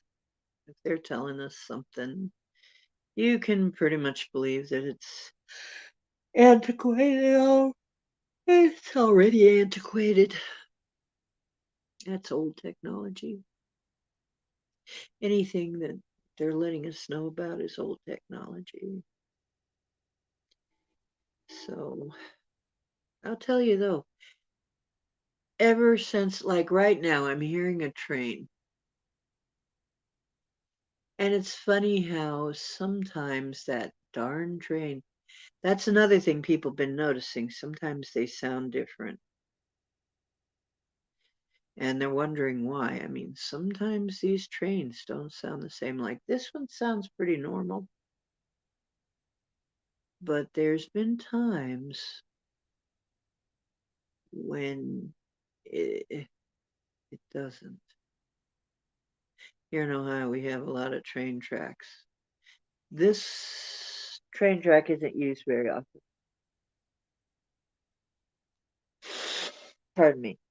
Stuff up my nose. It's the neeners. I got neeners in my nose. Neener bots. Neener boots. Neener boots. What's that all about? What, yeah, do you think you're Canadian? Neener boots. Okay. It's like I was calling that one thing monkey socks. Okay. Yeah. We, every time I hear it, ever since Salem, Salem was only an hour here. East Salem. That spill. And it wasn't even really a spill. They they dug a ditch and let it pour out because they were afraid it was going to explode. But yeah, and then they lit it. And I remember my friend and I were outside at the time looking at these really menacing dark clouds go by south to the south of us. I've got pictures. I put pictures on this channel. I put pictures. I put pictures as the stuff I photograph. You want to see my photographs? They're in the thumbnails of this channel. Because I didn't want to lose them because I used to like squirrel them away and then they disappear in the cloud. So I started putting them as thumbnails for the show. If you know what you're looking at, you'll see a lot of things in there. But, if you know what to look for. Yeah, ever since I really, there was one train came through and it sounded really weird. And I can't even tell you. It was just the way it sounded. It sounded wrong. And I was just thinking, oh no, not here, not here. Better not be here. I do not want to have to evacuate this area. Um,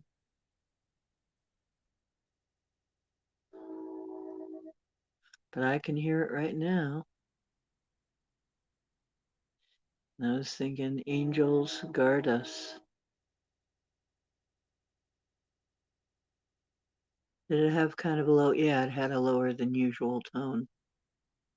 Yeah, come to think of it, I would think I would describe it kind of that way.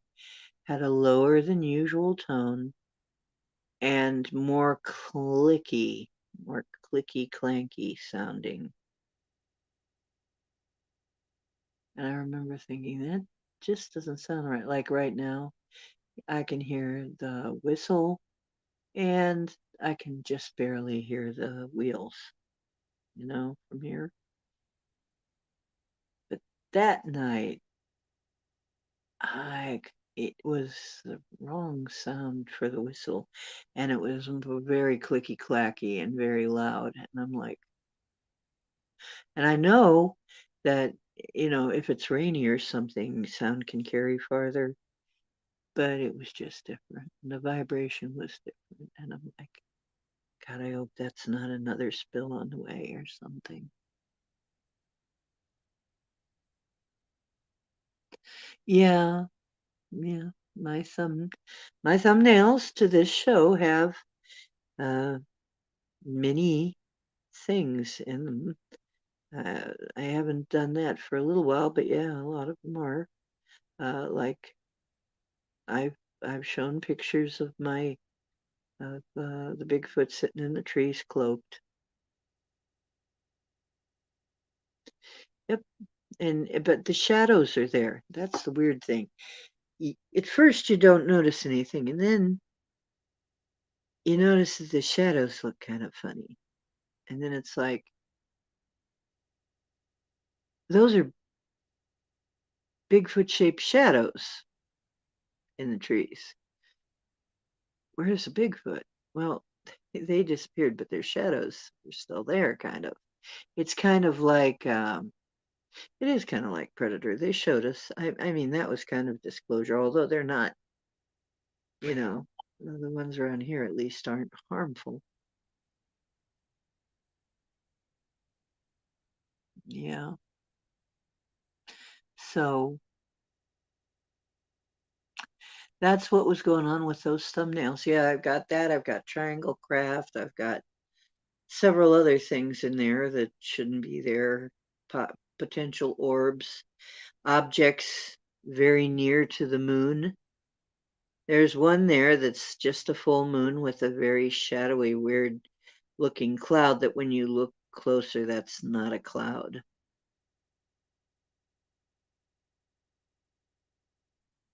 And then Marilena showed me a picture from South Africa. It had something very similar in the sky, a similar weird cloud shape in the sky. And she said, I wonder if that's the same thing. And I said, what it could be. Because hers was in the day and what mine was at the night. Well, it would be day for her because she's in South Africa. I said, I think we got a picture of the same thing.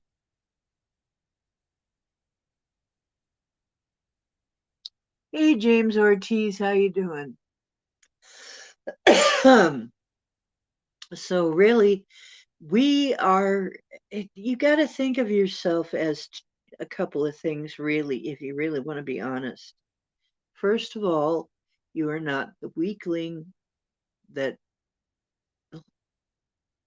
we've been led to believe we are. We're not the helpless weaklings, okay? We're divine, we have a spark of God. Those godlike superpowers are just a little buried right now.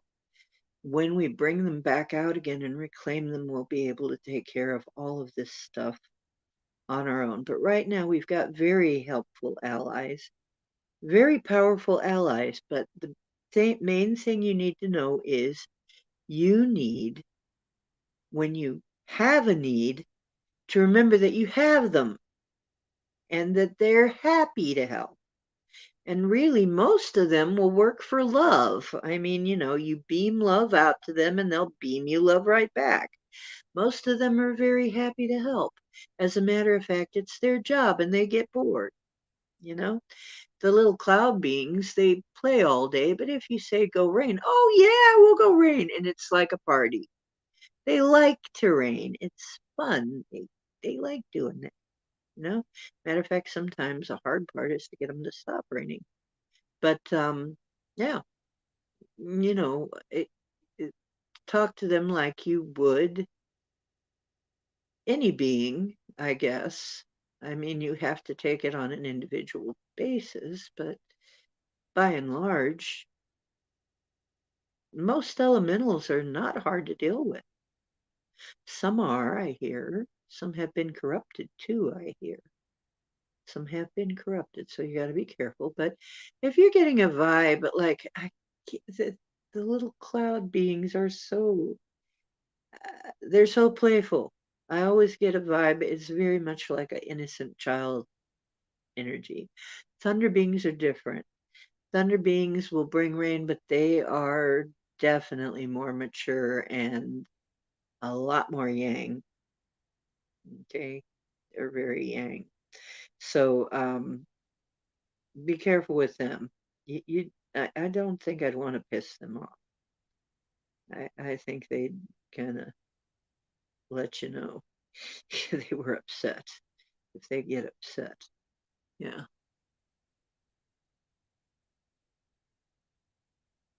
Oh yeah, Skinwalker Ranch will attract unwanted attention. I'm sure I would. I'm sure I would. But you know what? We remote viewed Skinwalker Ranch. It's really a portal for UFOs to come and go, for ETs to come and go. And they're kind of hiding it by giving it this scary, spooky, um, if people think it's haunted and it's some demonic force is going to overtake them, they'll stay the F away. So it's not what people think it is. Now, maybe at one time it was something else. I mean, but that's what it is now, as it is right now. It's actually where, you know, different species come and go out of that mountain. I was in that remote view of that. I was in among the people that were remote viewing that group, remote viewing it. So,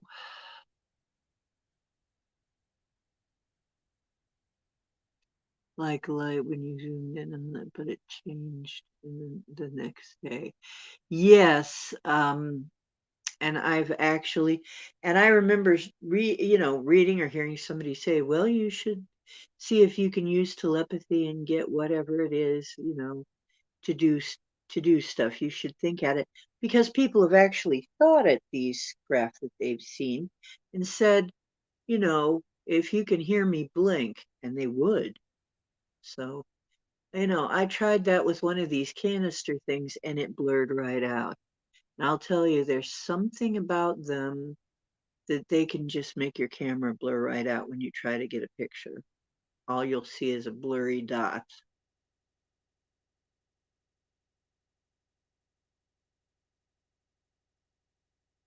And it'll look like a star or something, but it's not.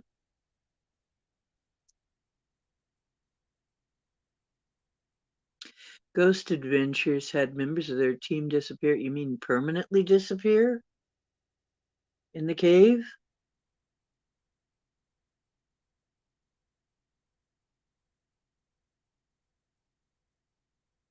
Running to the store with y'all.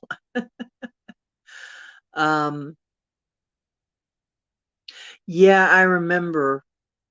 See, we're thinking that maybe in the beginning it was, but by the time we remote viewed it, it was actually, or maybe that's how these things were coming and going, is there's a portal there.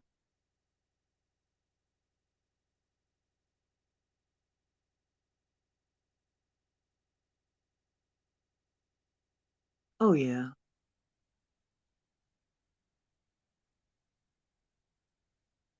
Michelle, my bell first song up. You know what I always hear when I go in? There's a store here called Mark's. Mark, Mark the Ark Spark. There's a store here called Mark's, and it's funny because they do play songs from from this era, but every time I go in there, I hear Bowie. I hear David Bowie. And several times when I walk in and I'm going down the aisle and I hear, she's got lilac lips.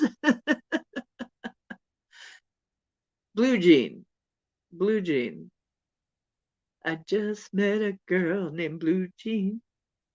I remember telling David that I used lilac ice on my lips. That was my lip color.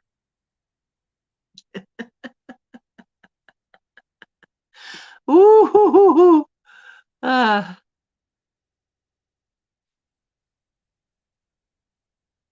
I think the picture was messed with. A lot of my pictures were messed with.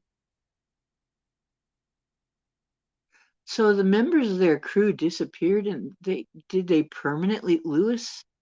I'm asking. Oh, temporarily. Well, what did they say happened to them?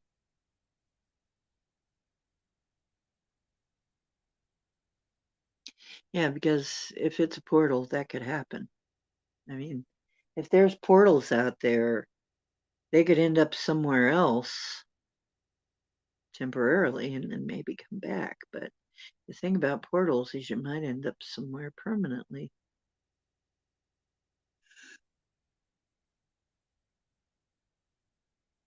Yeah, I remember one time when we were pixie led, what they call pixie led. They couldn't find us. If I hadn't done the spell to reverse being pixie led, we might have been walking around that mountain alone forever. Not really a mountain, it's more like a hill. It wasn't quite big enough to be a mountain. We would have been walking the hill forever, looking for our people, and them looking for us. Oh, yeah. And I'm pretty sure it probably wasn't so good. I'm pretty sure that that's a fact. But it could be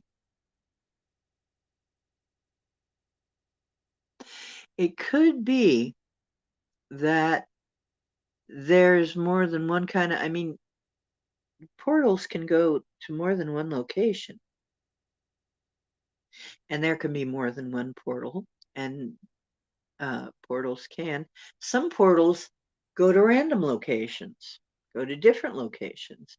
Some portals go to completely random locations, which is why I say don't leave them open. There are people. There was a lady that came through a few years ago, and her whole thing was she was opening portals. Everybody, she opened them. I was at a ceremony where they were opening a portal in this lady's backyard, and nobody was asking her why. I was asked to play there as a musician, but nobody was actually bothering to ask questions like, wait a minute, why are we doing this?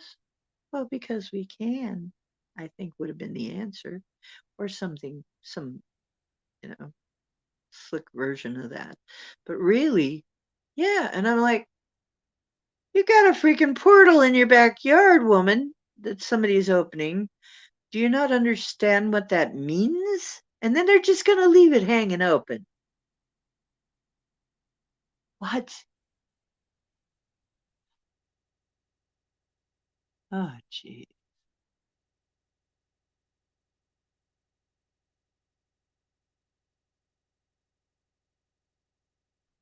What?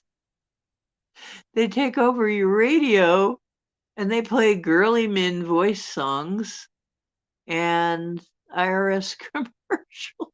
What? That's weird. Oh, geez. Okay, James Ortiz, if you're going to be just listening, that's cool.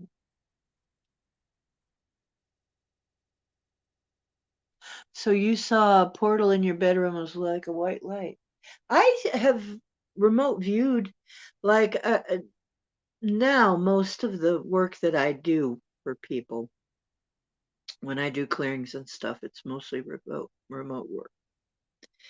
Because why put my physical body in any kind of discomfort trying to do this stuff, right? When I can just walk out of myself and go take care of it. It's a lot easier on the body.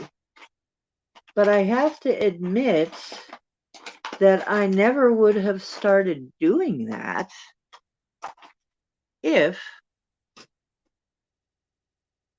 I hadn't been too sick to use my body, if I hadn't been grounded, so to speak, and I mean in the way that I didn't have a vehicle. And my body was sick. The only thing I could do was remote work. And I didn't know that I could do it at first. It seemed like such a bizarre thing, but I found that I was actually traveling without even knowing it at first.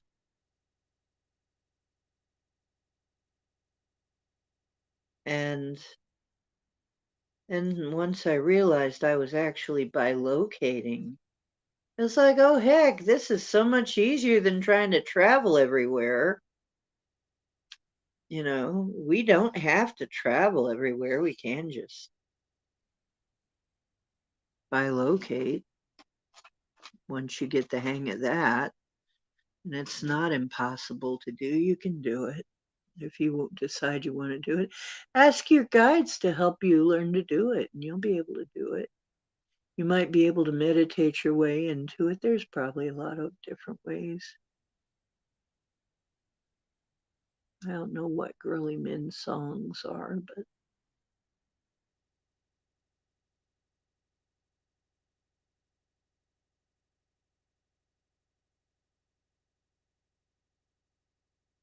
oh yeah, by location. Oh heck yeah. Very handy. Yeah, you can remotely affect things without going anywhere, without taking your body. Bodies are kind of clunky in some instances, Now there's some things you need them for, right? But really, by location, clearings, it's much easier.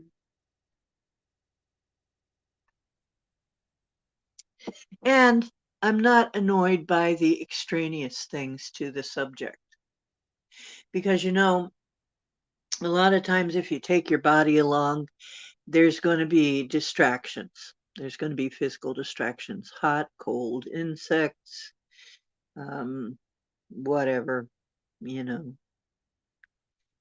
whatever. Body needing to be taken care of. But if you go without your body, you can actually get a lot done without having to worry about the needs of your body. Your body can be sitting safely at home, comfortably. And I remember when I realized I was doing that is exactly what I was doing. I didn't realize it at first, but what happened was I was doing a crossing over. And as I was talking to the person, I started seeing the place. And she screamed. And I later found out that the reason she screamed is because I showed up there. I just showed up there. And she could see me walking around, doing stuff, opening a portal to let these people pass on.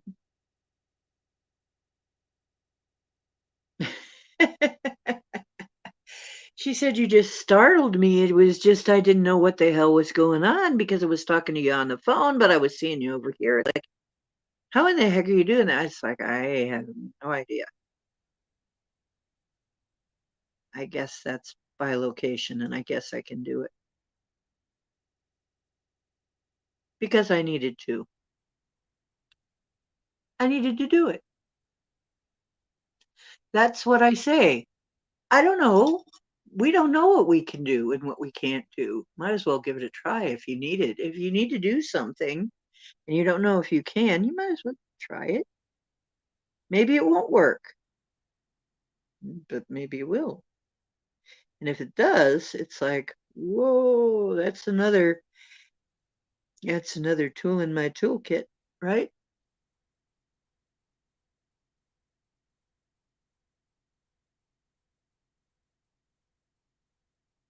So, that was when I really had to admit that I was bilocating. Somebody else saw me and gave me that feedback, and it freaked them out because people had told me that before, but I thought, oh, they just saw somebody that looked like me. But no, this time it was definitely me. So I couldn't deny it any longer.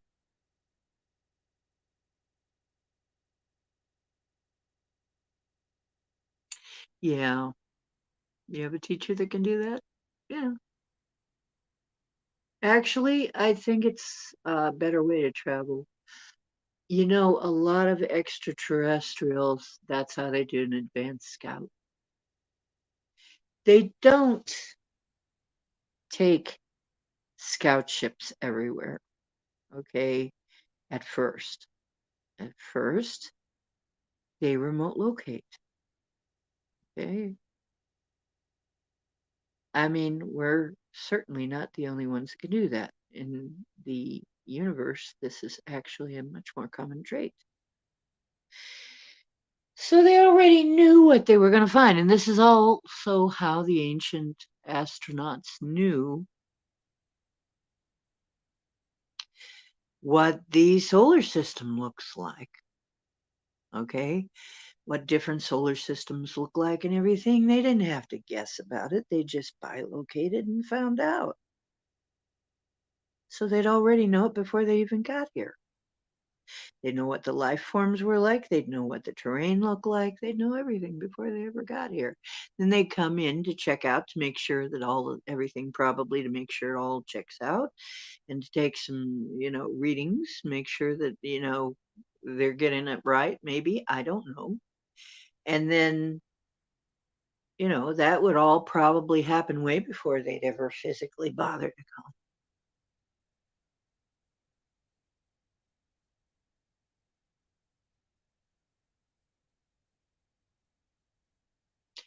12:21. It's 2:12 right now. Yeah, it was 12:21 about 2 minutes ago.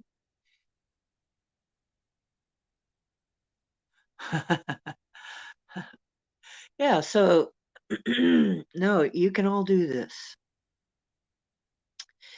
with some practice, I would guess, with some meditation, with some practice, with asking for it, you can do this.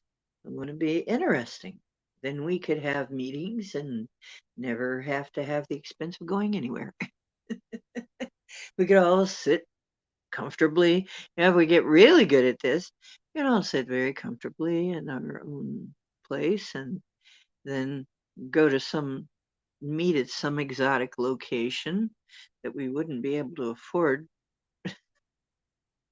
if we were going physically to get to, and have a conference, have a party. Why not?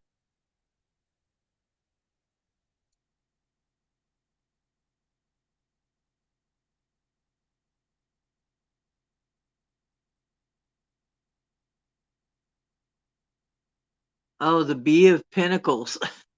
The Eight of Pentacles. Oh, geez.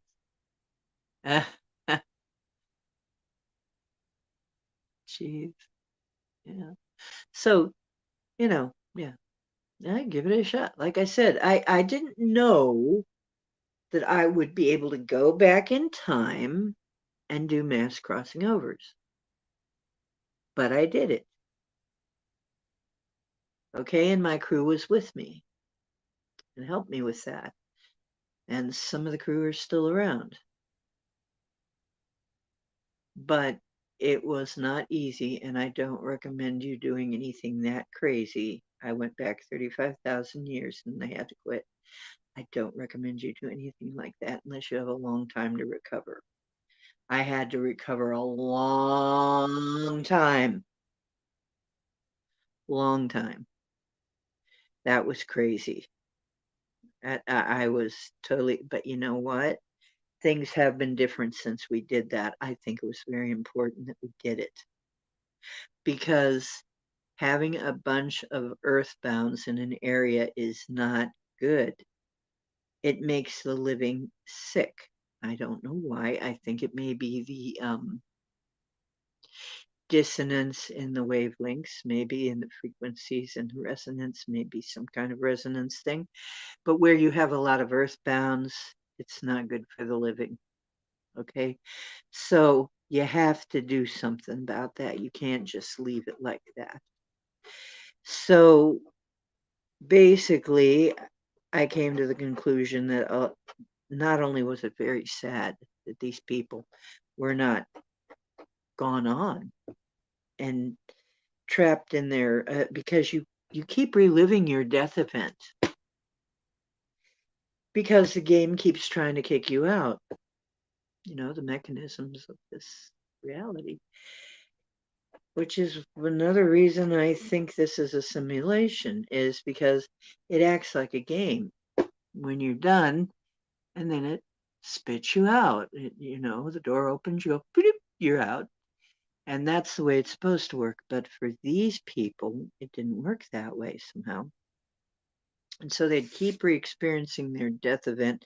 And the way I was seeing it is that was because every now and then the mechanism of this reality would go, oh, wait a minute, you're not gone. You were supposed to be ejected a while back, and try and eject them again.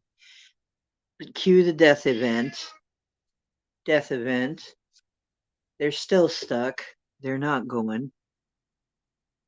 And so every now and then it's trying to spit them out. They're stuck. They can't get out. So that's what I finally saw as happening. So if that happens, you can request assistance. The cowboy's bawling me out here. Is it getting to be too late for you and you want to be cuddled and your belly rubbed? Is that what you're telling me? Here he is, Mr. Wonderful. He has a special message for you. Yep, tell him.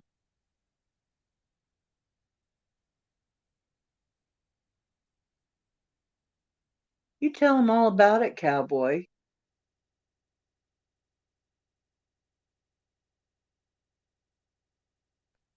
You're wanting to be loved. You say it's time to go to bed.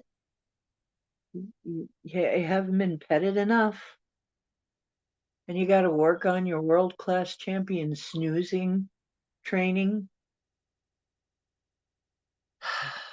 You see, my spouse is calling me to bed. He wants to be cuddled. Yeah, I swear he acts like we're married or something. Woman, get over here and rub my belly and cuddle me and turn the light out. It's time to go to sleep. See, my Lyran assistant. Player one here.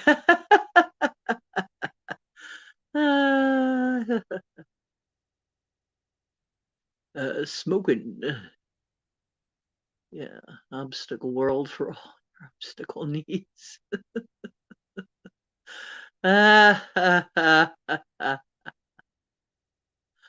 The obstacles have been gnarly. Obstacle world for all your obstacle. Oh shit, that's funny. Okay. Can I continue to chat a little bit if I rub your head, if I pet you? You're gonna let me get by with a little bit longer chat if I agree to.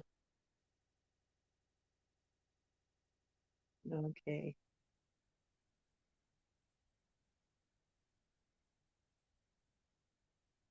The furry overlord has spoken. Okay, I have a little more time as long as I keep petting him. Yeah. But he's purring his head off, so he's happy. I don't know, can you hear him?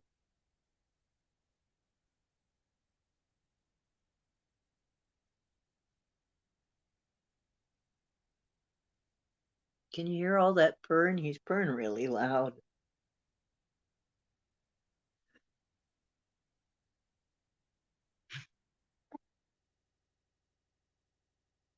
Oh yeah, targeting, yeah.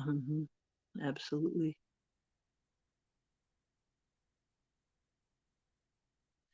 Yeah. Um, yeah, well,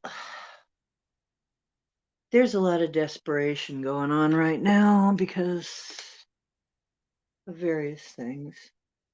But yeah, there's desperation. It's desperation.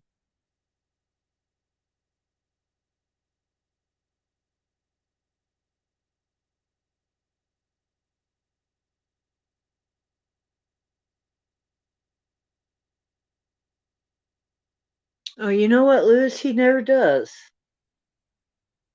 Unless I do it wrong. As long as I do nice, smooth strokes up and down his belly, he's fine. If I were to do it faster, he'd kick me. But no, he doesn't. He's actually very careful. He's very, yeah. I'm like that, Mark. Doesn't take much.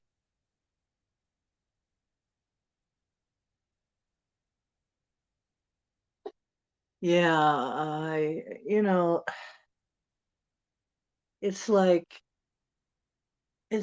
anything else. He has his preferences, but yeah, he doesn't do that to me. He's actually a very good boy.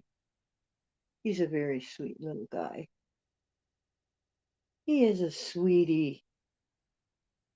And if I say, ow, that hurts, he just like, oh, I'm so sorry. He doesn't want to hurt me.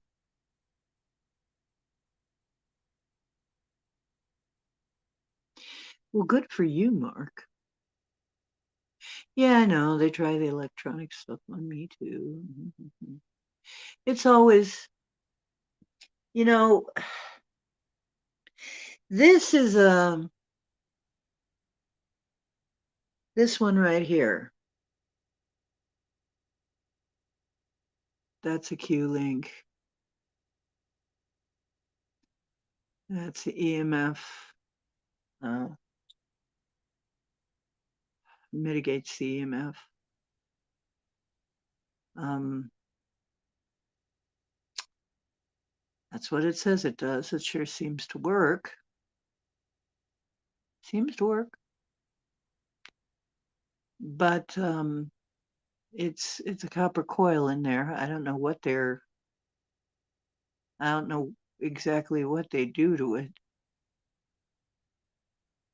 to get it to do that. But you can look into it. They're not cheap, but you can get them right on Amazon. And then I have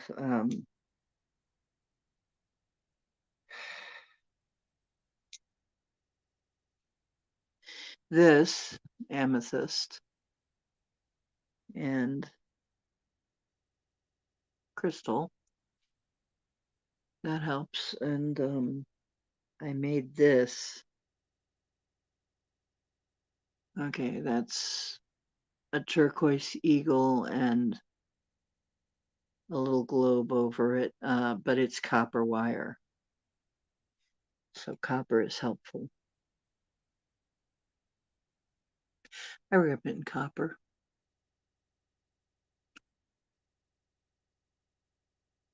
Oh, you're getting better finally. Good for you.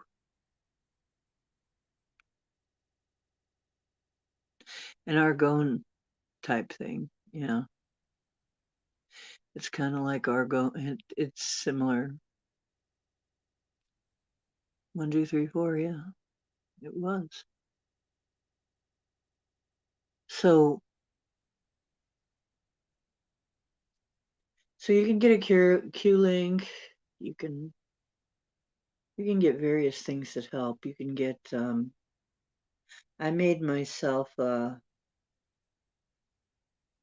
poncho. Stuff. I have had trouble with stuff disappearing sometimes. It's just really annoying. I had a poncho that I made with MEF resistant, or yeah, EMF resistant material, silver impregnated.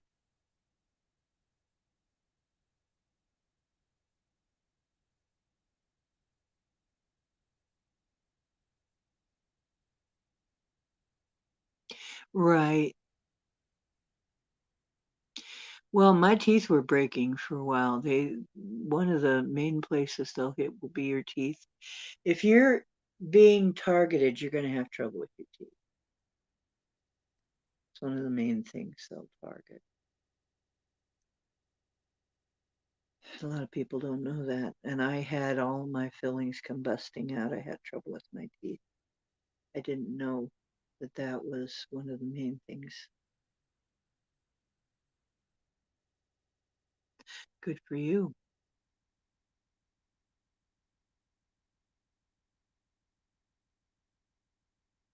Yep. Your teeth will be, or one of your vulnerable areas, especially because they've done all kinds of things to our teeth. You know, if you have had cavities, if you have fillings and bridge work and root canals and stuff, all that can be utilized. You know, unfortunately, and I had a lot of them,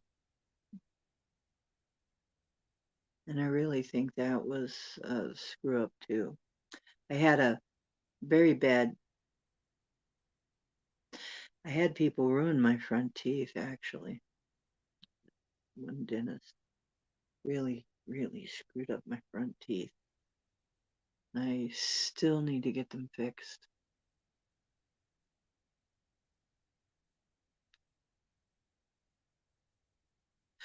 Ah, yes. You get root canals very often. Oh, geez. You gotta watch it. Yeah, your stuff will start falling out if they're targeting you. So I found that out, and um, we figured out it probably has something to do with that Orwellian stuff. There was a part in the Orwellian novel where the guy had had all his teeth pulled. And then there was a rapper that was speaking the truth that they took all his teeth. Oh my gosh, I just realized something. Tom McDonald mentioned that too. He lost all his teeth. Oh, wow. Of course, they'll claim it's all just from drugs or whatever, but there's more to it than that. Because mine was not drugs.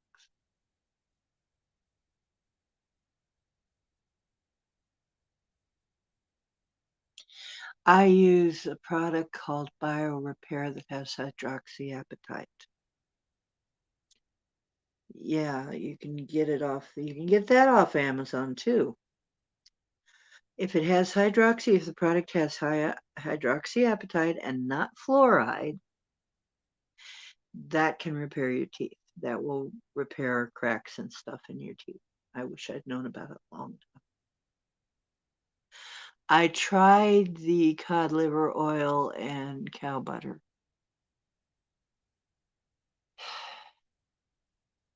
I didn't get much out of that somehow. Yeah, they pull the teeth out to silence them. Yeah, you're less wise. Yeah.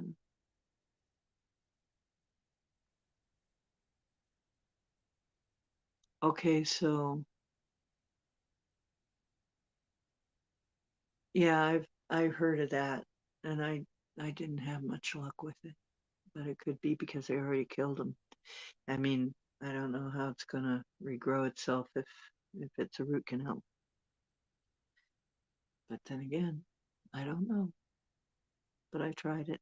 But bio repair will right away. I mean, the first time I used it, my teeth were aching, and the first time I used it, they hurt less. The second time I used it, pain was gone, completely gone. Everybody that I know that's used it is like hooked on it. It's very easy to use. Hydroxyapatite will. solve your problem. This is not a medical thing. This is just toothpaste. Yep. And during, you know what? The C word, it was really hard to get too. It was hard to get it.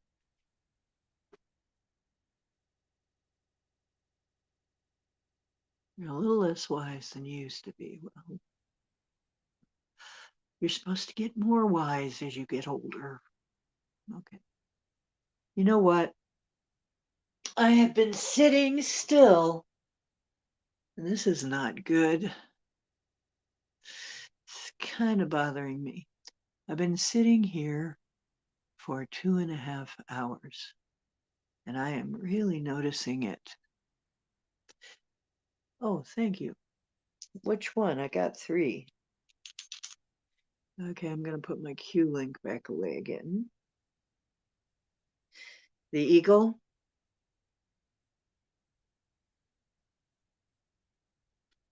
The crystal.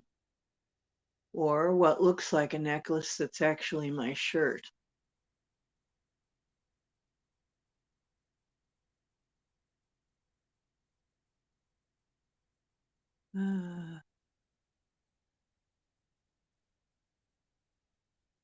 How come the stores don't sell that kind of stuff? I don't know. It works too well. Yeah, we just get fluoride. I guess Japan gets hydroxyapatite. You can get it in Japan, but not here. Oh. Yeah, the turquoise eagle. I have a few turquoise eagles left. I got a group of them. If you can't find them, I do have a few. I can probably get rid of. I can probably sell out, whatever.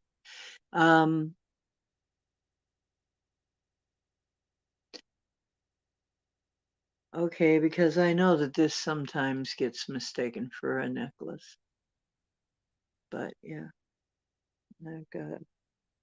I wrapped it and found this neat ball that matched it and put it on top and put it together with blue copper core. I found this jewelry wire that is copper core, then silver on top of that, plated, and then the fade proof color on top of that. I really like it. Thank you. Well, thank you, Michelle. So, yeah, I like making jewelry, but you know what? There's sometimes I just can't do it.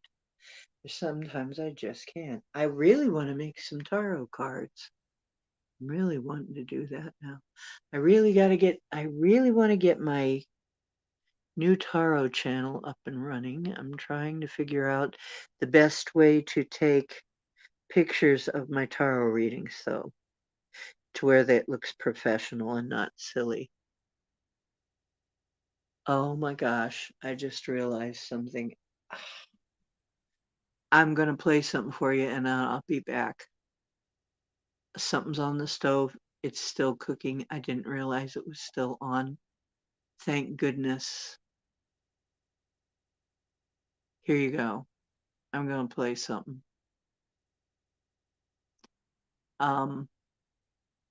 Here.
And we're back. Hope you enjoyed that. Yeah, cowboy might have been trying to tell me. Usually, if I say, "What is a cowboy? Can you show me?" and he'll like look at it or walk over to it. But I hadn't thought of that because usually this is about the time he starts bothering me. Around 12 o'clock is when he starts bothering me to go to bed. That's all my artwork. Some of it's AI based artwork. Some of it's text to image artwork.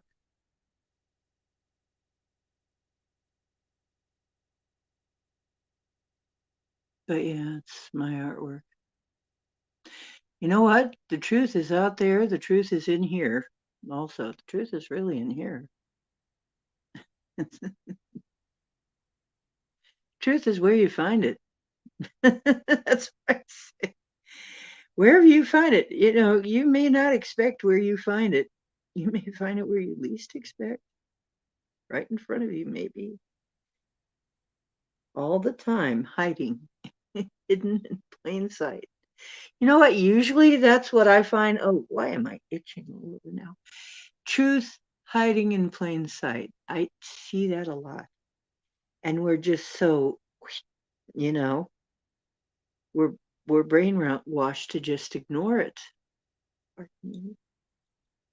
Oh, it's like gee, I hope it's not that dust.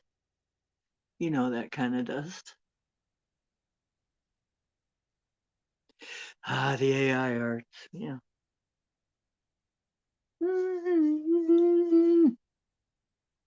Itchy. Poor cowboy. Now I know why he wants me always to brush him. His favorite thing in the whole world is a brush. He loves to be brushed. Right here.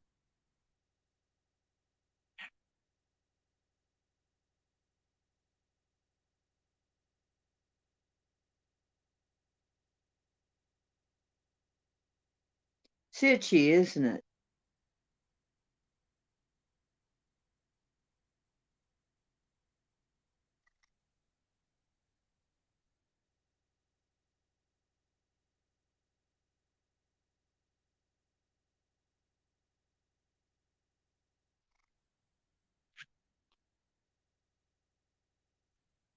He loves that. Truth exists. Yep. And usually hidden in plain sight. Oh, he sure does love it. He loves it. You're still here, James. Oh, listen to all that purring. All that purring. Mom, that's my favoritist thing. My favoritist thing that you could ever do next to feeding me, rubbing my belly. He gets this look in his eye when I rub. He just does the little kitty eye squeeze. It's like, oh, that feels so good. Oh, I love you, Mom. That feels so good to my little belly.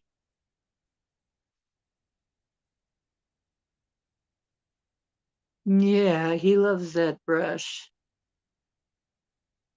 It's not just your delusions talking. No. Why no? Unlike some of the Wilkies, it's not just your delusions talking.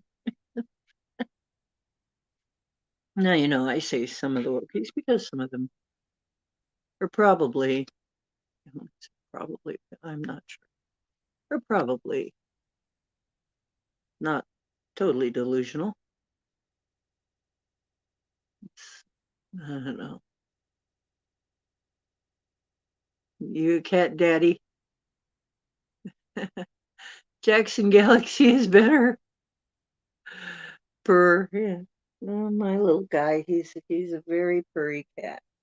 That's just what I wanted. I wanted a baby, an old baby tomcat.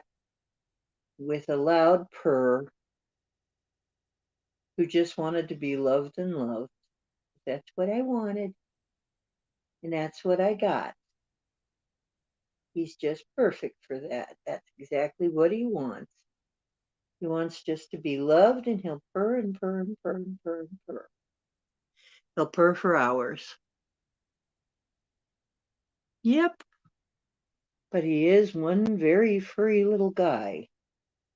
I mean, I'll just clean the bed, I'll brush off the bed, gather up all the fur, brush him. But in an hour of wherever he sleeps, wherever he lays down, it's all white and furry again. I will never get rid of all the fur in this place. And I probably got it all over my face because I've now touched my face since I petted him. And I'm going to have to wipe my face off probably. And to get it all off, I'll have to go in the bathroom and wash my face. But it's worth it. He's such a sweet guy. He is such a sweet baby.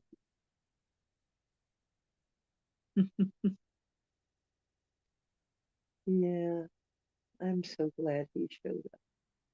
He's glad I showed up too. He's a lot happier with me. His mommy didn't know. His mommy that died didn't know how to take care of cats. She'd never had a cat. I guess she didn't pet him. She didn't do much except feed him. Didn't know much about him.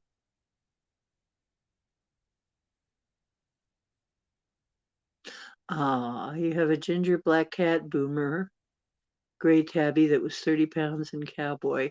Because Cowboy visits, right, from time to time. Cowboy does. He goes out and visits people. I try to warn people of that.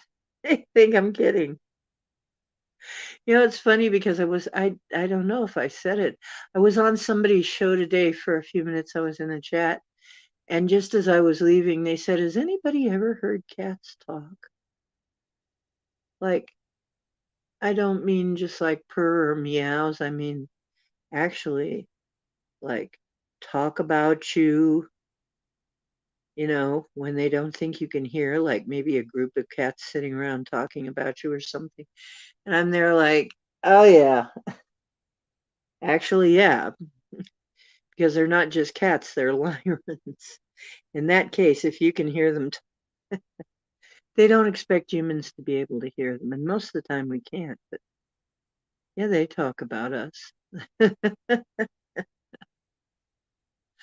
because they're Lyrans. And then when I typed that, she goes, yeah, we got to talk. Of course we do. Um, she also asked, I think it was Jim and Jade. I don't know why I didn't want to say. It was Jim and Jade.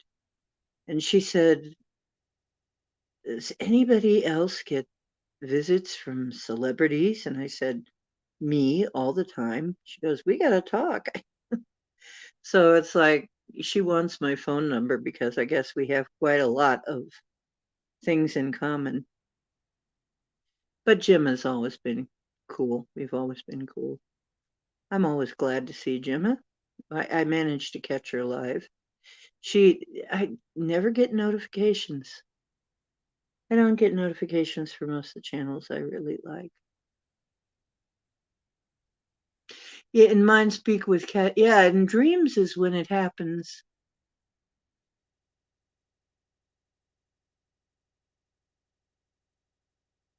Ah, I'm so glad that one of the neighbor's cats came and helped you.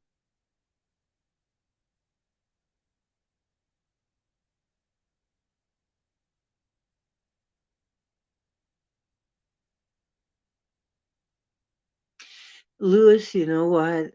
My my pets come to visit me. They do. My passed on pets come to visit me. Sometimes I even think probably Harmless comes. Harmless was a snake. She liked to sit in my hair and tickle my ears. She was a good little girl. Sweet little thing. Very gentle. I miss Harmless. Harmless was a good girl.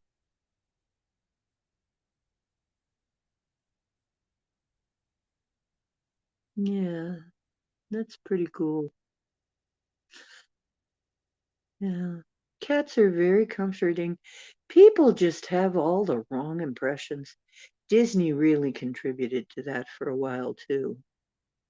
There was like this campaign against cats, and it's like, boy, people really don't understand cats that don't have them. But when you realize they're little balls of love, I mean, cats are little balls of purry love. Now, yeah, they can be dangerous. They're small predators. Of course they can be. Dogs can be too. But cats, when they love you, they're all in. They're all in. They throw their whole body into it. They'll just head boop you, head boop you, head boop you, purr, curl up next to you. He likes to curl up right up here by my head. He has his little space there, and if anything else is laying there, he gets upset and meows. It's not supposed to be there because that's his place. Right next to me, right next to my pillow here, the earthing pillow.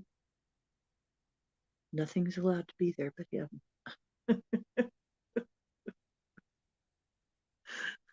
Gets very upset. Mommy, you laid that there. You laid that deck of cards there, and that is not where that belongs. Cat belongs there.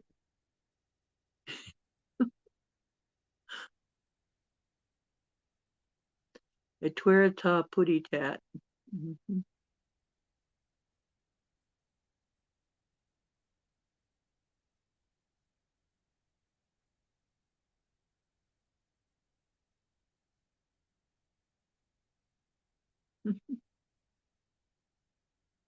They're special. Doggies are special too, but kitties, they seem to be able to go back and forth between dimensions pretty easy. And I know what my cat who died, Kangy, he some time ago, before he died, he'd go off and he'd practice getting out of his body. And then he was practicing to leave. They they're different. They have abilities. Yeah, they do different, a little different than us. But there isn't any reason. I mean, if I can bilocate, what's to keep me from just leaving my body? And by the way, if you can bilocate, you can trilocate. You can locate as many, you can locate more. I tried it. I did it. I actually was in more than two places at once too. So once you get the hang of that, you can up the ante a little and end up in several places at once if the need arises, and the need did arise because we were fighting something astrally, and I had to be in more than one place because there was so many of them. You can multiply yourself. You're unlimited, really. You're God. Come on. It's pretty much limited only by your imagination. If you have a good imagination, you're very blessed. You're very powerful. So, whatever you imagine, you can probably do on the etheric plane. I'm saying probably because I haven't found anything yet, but I guess there could be something. but many people have shown me many strange abilities that they can do on the etheric plane. I was part of a team one time that solved supernatural things, and I saw some very strange things in that group. Ah, grounded bar of silver. That's pretty cool. Oh, the one that died? Was he a tuxedo? Oh, no, he wasn't a tuxedo. He was a blue cat. He was a blue. They're a kind of a gray cat. They're kind of a shiny gray cat, fluffy, shiny gray cat, and they look blue outside. They're actually a gray, sort of a steel gray color, sort of a steel blue color.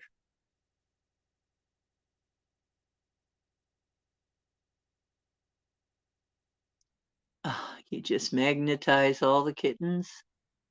All the kitties magnetized to you, huh? Mhm. Yeah, my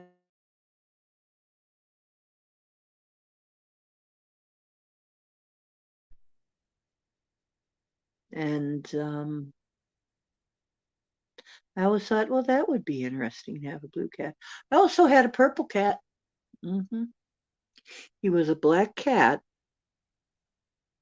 and he was one of the they call him he was one of the other cats. I call him other cat because a lot of times if a Siamese cat has more than two kittens, one of them will be black. So he's a black cat, and his skin, his paw pads were purple. And you know how they say, well, it's not a real black cat if blah, blah, blah, blah.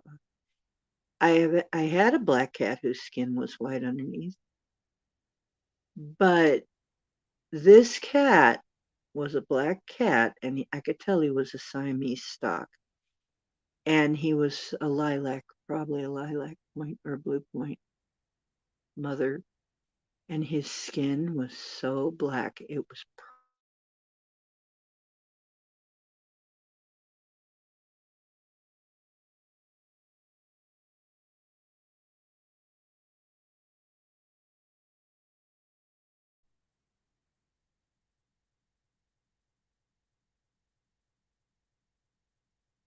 Oh, looking at kittens online. You know what? Oh, you have a pillow in the shape of a gray kitty. Uh-huh. You know what? I find that too when I need to de-stress. Used to be when I'd be like, everything's horrible, I want to cry.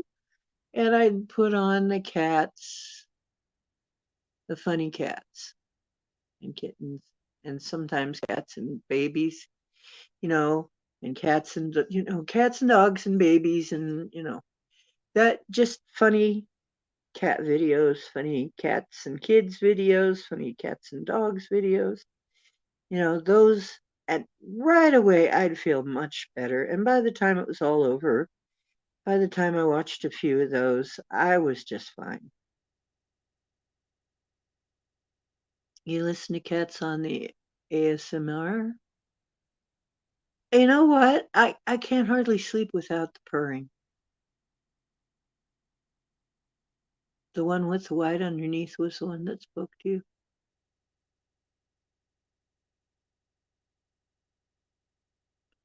I used to get all stressed out and need to watch that stuff. And it helped so much.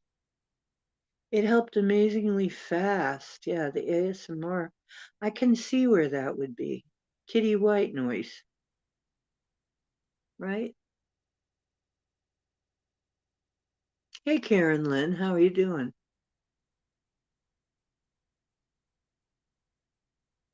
We're just talking kitties, white noise, and by location. Nothing unusual. Godlike superpowers. what you can get by with inside and outside of the matrix. You know, I really wonder, is the etheric plane, is that outside the matrix? Is it still inside the matrix? I think I did ask that before and got some kind of answer, but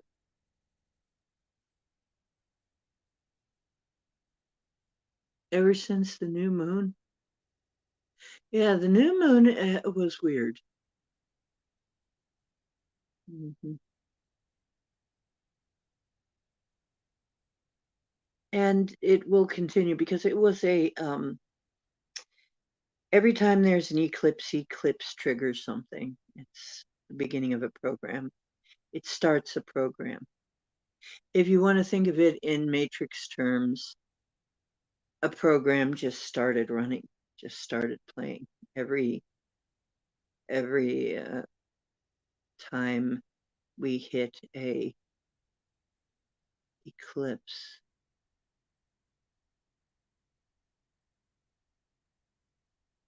And if you want to know what kind, you look at what sign it's in.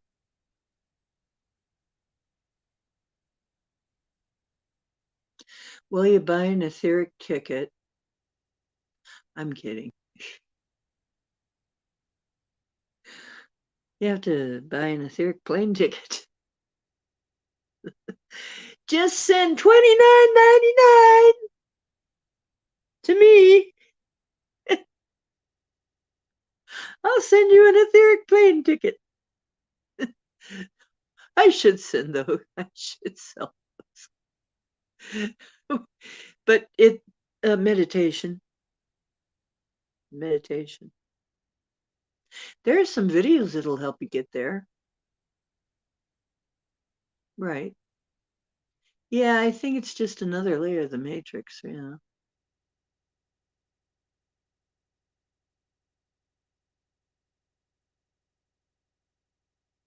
Yeah, that's what I was thinking. It's got to be part of the matrix still until we get, yeah, and then from 5, when we get to 5D, um, which is really a frequency, then supposedly we can go anywhere. All the portals open at 5D. See, they can't open all of the portals at 3D. That's dangerous. That's how the contamination spread in the first place. Is you get knocked down to 3D. We got knocked down to 3D. And that's where our troubles really, that's when all kinds of stuff happen. So, oh, when we raise our vibration up to 5, it'll be safe to go anywhere.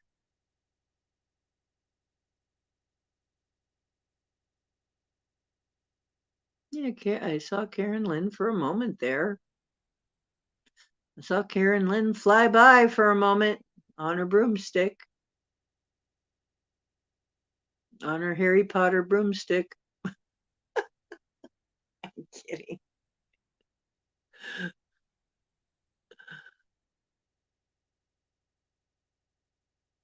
Yeah, I was often thinking that, Lewis.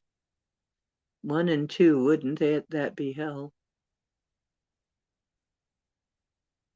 Oh, okay, Karen Lynn. I understand, dear. You know what, Gemini does that a lot. She turns it on and then falls asleep to it.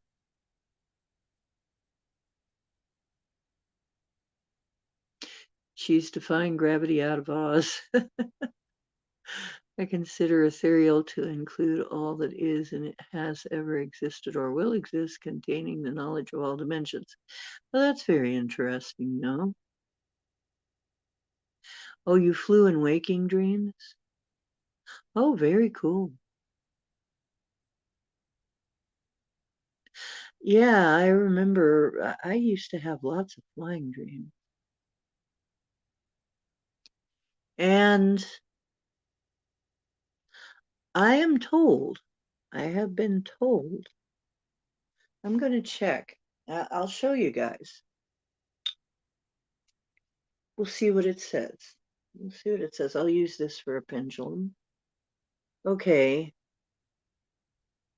Show me yes. I'm gonna let you guys see this. I gotta put it somewhere where I can hold on to it though, because I can't hold my arm up for very long. Okay. Now, show me yes. Okay, show me no. Okay. In this body, I will be able to fly one day. Look at that. Because humans are supposed to be able to do that. We're talking about in the physical body. And I'll be able to levitate. Look at how, yes. That's yes. It always tells me that it is possible for humans to fly. You'll believe that a man can fly. Well, apparently that was one of our abilities.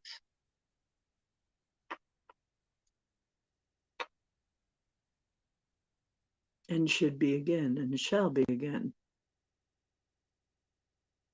Mm-hmm.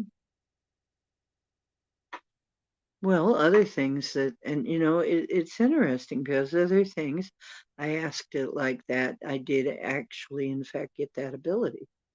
So if it's telling me that I'll, at some point, if I keep going, be able to fly in this body, I kind of have a tendency to believe that, as incredible as it sounds.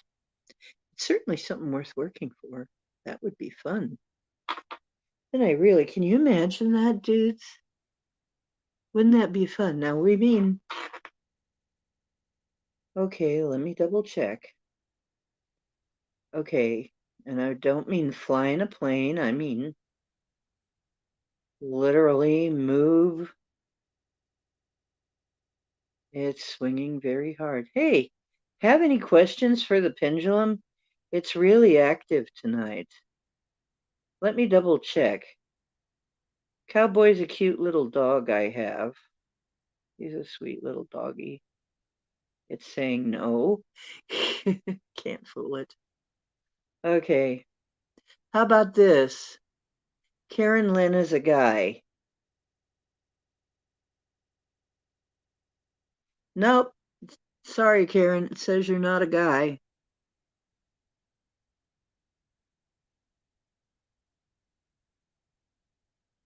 I'm teasing Karen Lynn. The full moon was in Ophiuchus. The new moon was in Gemini. It's always like that. The new moon is always in the opposite sign from the full moon.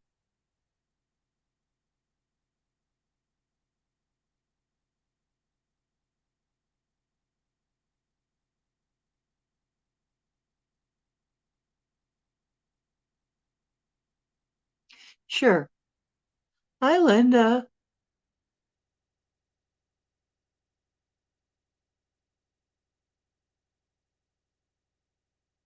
Oh, Mark the Arc Spark. Okay. Is the end of the age next year? No. Is the beginning of the age coming in? The beginning of a new age coming in. That's what I was trying to tell you. Is the end of the Yuga next year? Now it's going in a circle.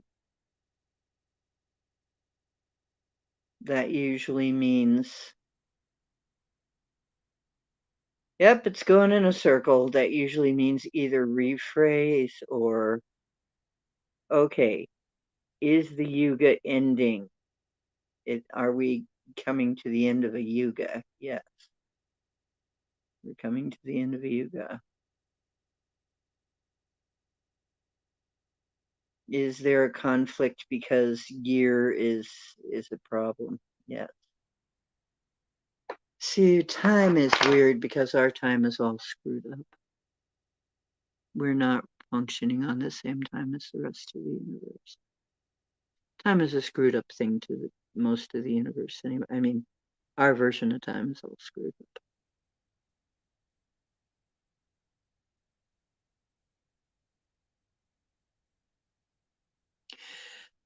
Wait a minute. Let me see. Will my love want me to knock when I deliver water? Okay. Knows love want him to knock? It seems to think so. Seems to think the answer is yes. Linda Bennett, is my trip safe? Is Linda's trip going to be safe? Yes. Okay.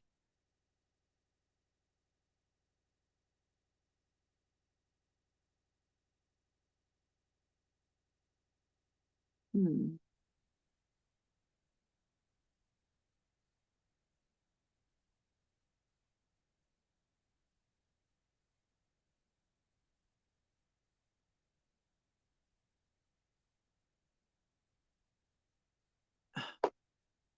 Was there an eclipse or something at the same time as what?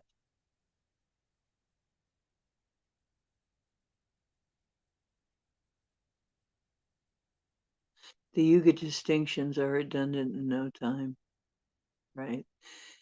Well, that's just it. Time is extremely relative.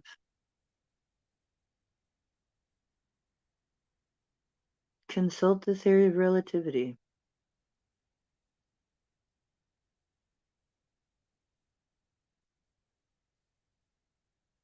You get to a certain point, you realize time is a construct. At some point, you escape that construct. And then time is all just now.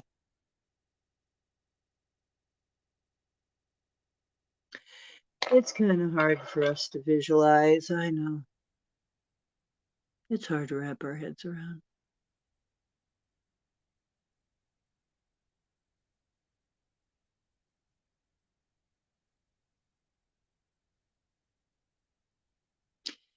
Right, it does a lot of times, Michelle.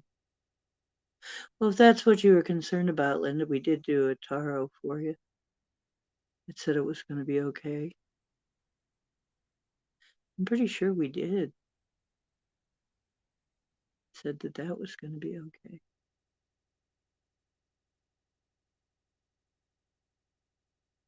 If you want me to get a tarot card out, though, for you, I'll read it.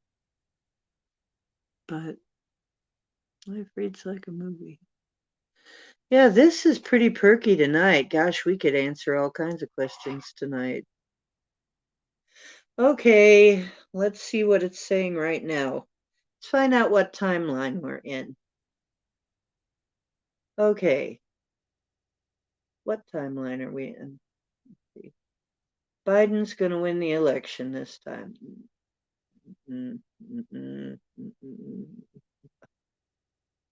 Thank you. I didn't think so. Mr. T is going to win the election this time. Yes, most likely timeline T is going to win it.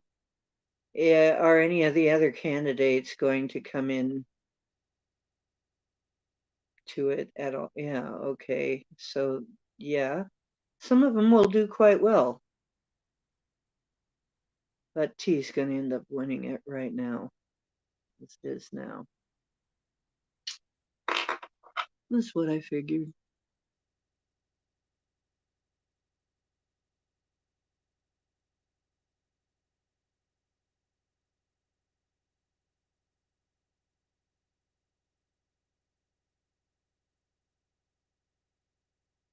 Thanks. I still don't know if it's such a good idea. I may have used my unexpected credits for the time being. Would a note be better? For what?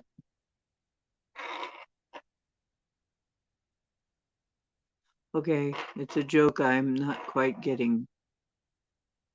Is the food going to improve? Well, James, what's soon?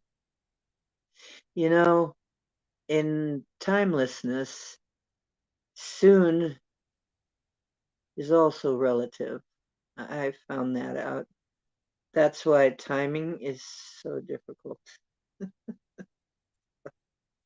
It's really flaky as all get out. Time is just really flaky.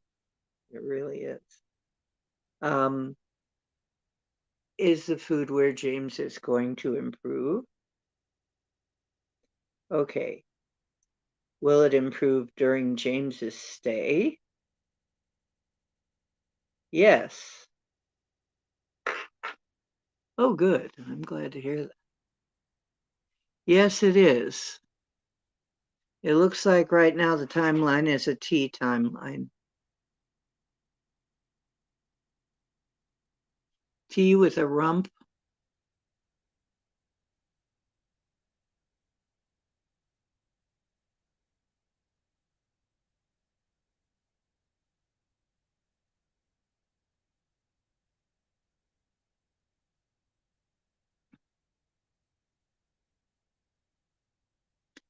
Um, well, this new moon was an eclipse.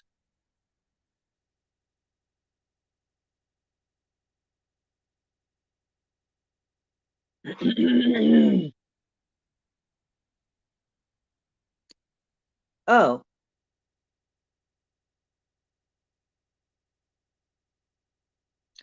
Kennedy for VP. Uh, not at this point.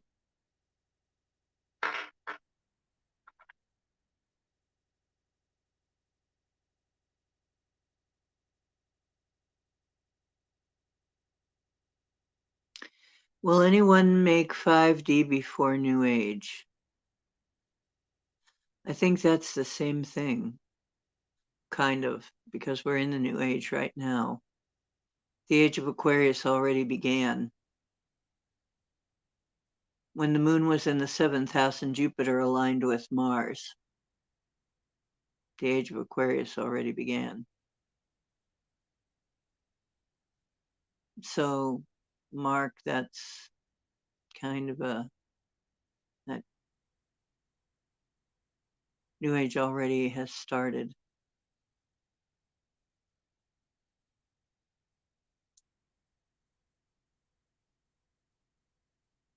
Oh,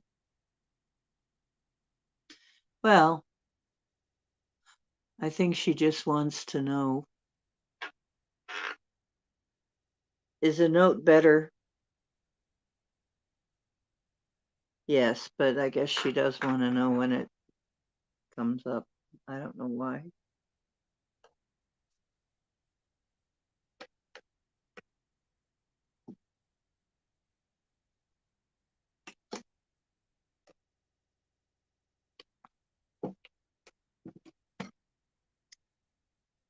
Okay.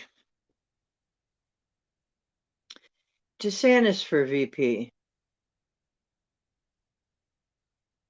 Possibly. It's not swinging wild, but it is swinging a little. I guess there's some chance on the time. Wait, let me get it to stop. Stop. DeSantis for vice president. Okay, now it's swinging no. Okay, it was just swinging before. Now it's saying no. Carrie Lake. I don't know what made me say Carrie. I think, but it's still not swinging wildly. Somebody else has more chance. Yeah, there's somebody else. Who would it be?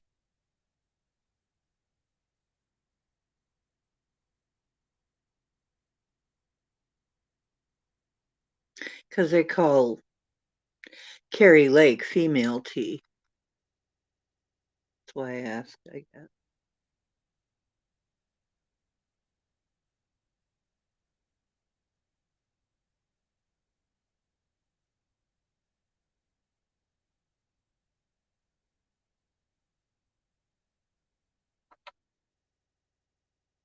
Yeah, there is Vivek. Vivek? It's shivering. I don't know what that means. Vivek for vice president, maybe? Very small. There's a small chance of it. It's not going very. It's not really swinging, but yeah. I guess he hasn't decided yet. It's in the wind. Is that what's going on? It still hasn't been entirely decided. It hasn't been decided yet. Will the red dragon circle Earth soon? No. And what's soon? Is the red dragon already circling? Has the red dragon circled Earth already? The red dragon has circled Earth already. Whatever that means. I'm not exactly sure what you mean by that, Mark, but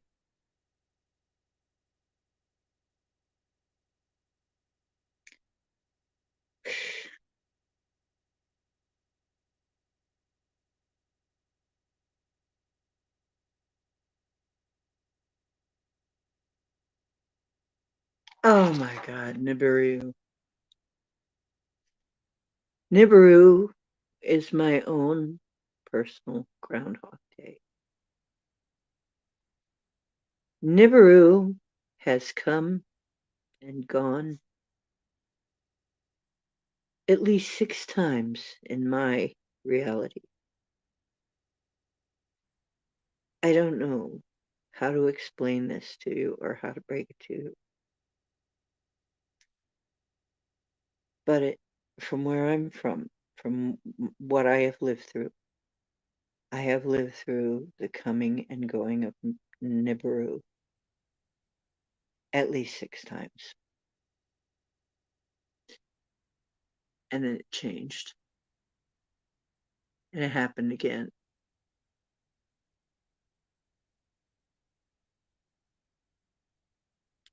Maybe it already happened.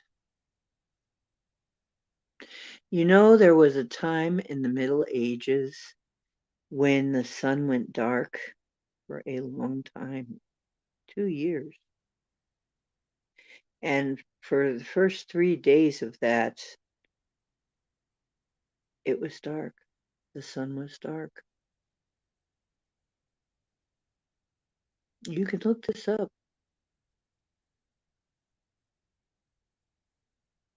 So was she seeing the future or the past? Or is she seeing that that's going to happen again one day? Is it a cyclic thing? I don't know.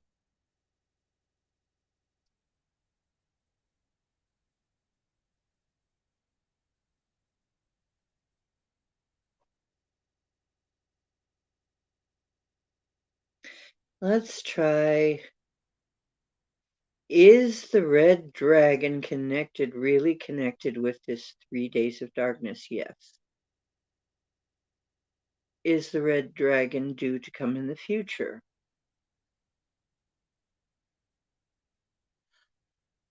It's saying no. You know what? They have screwed time up on us. I knew it. I knew it. No, guys, I'm sorry. I know it's way out there. This is way out there, but this is my show, so you know it's way out there is what we do. Time has been messed up. Time has been rearranged. I have seen, I'm telling you, I've seen Nibiru come and go repeatedly. Every year, every like couple of years, actually, for at least, I would say 10 years. No, longer. it would have been, hell no, it was before I moved. For at least 20 years, Nibiru has been coming every couple of years. And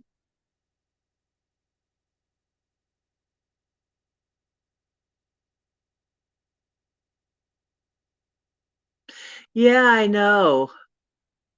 This is a blouse. Yeah. Yeah, people mistake it frequently for a necklace, yeah, until they look at it better.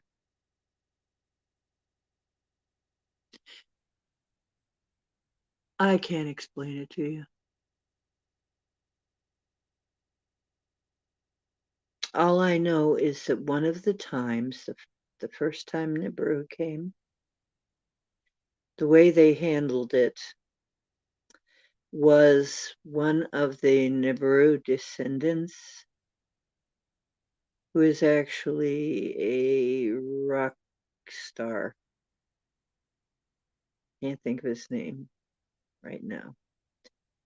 Got in touch. There was a guy that was monitoring its incoming very carefully. So it was being monitored. Nibiru. I'm not kidding.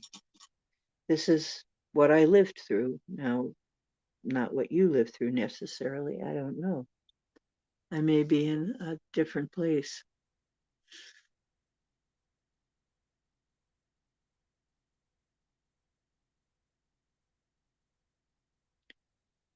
So Nibiru already came.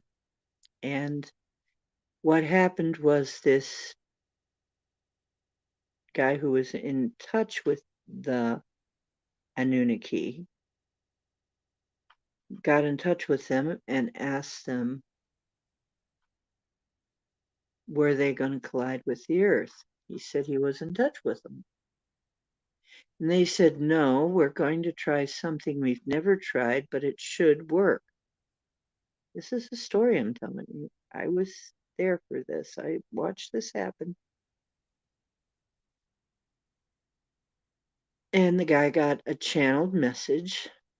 No, we're going to turn on the Merkaba fields of both planets, because when you're in your Merkaba field, nothing can happen to you. Nothing can harm you in a Merkaba field. And we should pass through each other, but we've never tried this before, so we don't know really what will happen. And so the guy monitored the incoming Nibiru. And he showed it as the days went by. It was incoming, it was incoming, it was incoming. Then suddenly, before it was incoming, it was outgoing. Before it was here, it was heading out. He's there like, wait a minute. And he said at first he thought he had, something had flipped. It's like, what the heck's going on here? And it was heading out again. And he's like, how did that happen? We never saw, we never, we saw it coming in, we saw it going out. We never saw it, it's well, because I guess you turn on your Merkaba field and you just pass through it. I guess it worked, but I was there for that. And I have since then, like I said, every couple of years for the last over 20 years, Nibiru comes through again. So apparently, for some of us, it's set up some kind of anomaly. It's caused some kind of anomaly where Nibiru keeps coming through, but never hits. I can't explain it. I know it sounds like complete bullshit, but I can't explain it.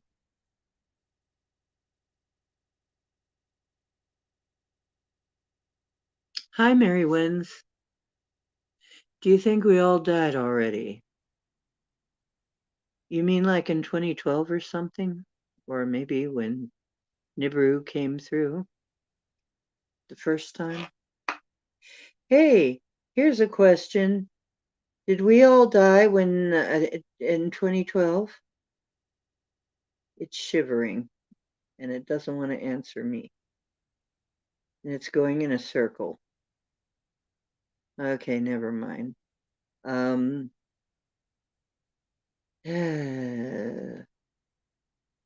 Did we all somehow die when Nibiru came through? No. Did the plan work out with Nibiru, with the Merkaba, the two Merkaba fields?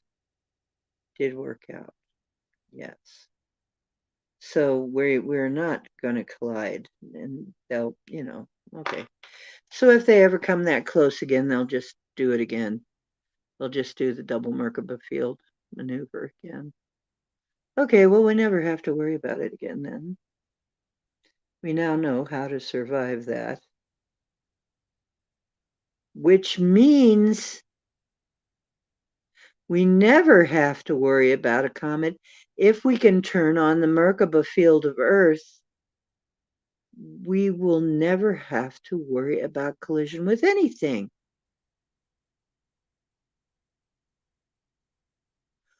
Cool. But not everybody knows how to do that. They know how to do that.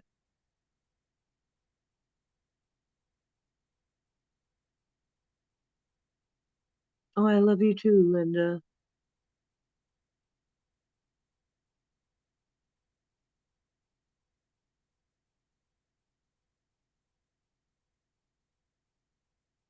Hi.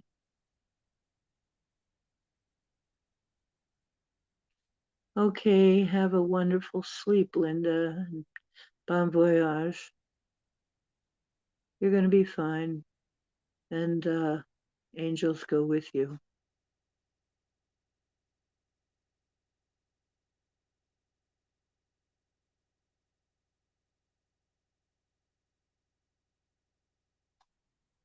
Okay, prophecy reads it will circle 6 times, then 3 days of darkness.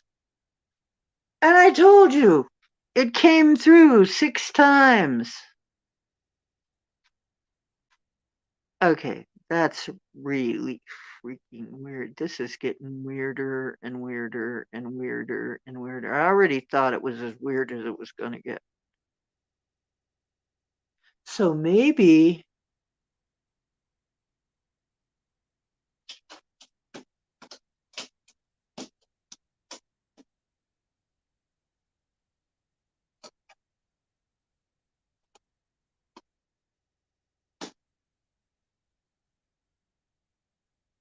okay, I don't know. I got nothing. I'm not sure. I don't know what I no. Something was on the edge of my mind. No, I don't know. Because that means something.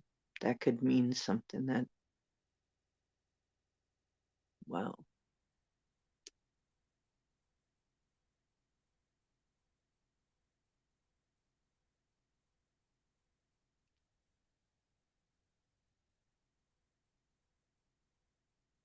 Boy, this stuff really is hard for our, you know what, we're just not programmed to respond in that area. It's very hard for us to wrap our heads around these matters.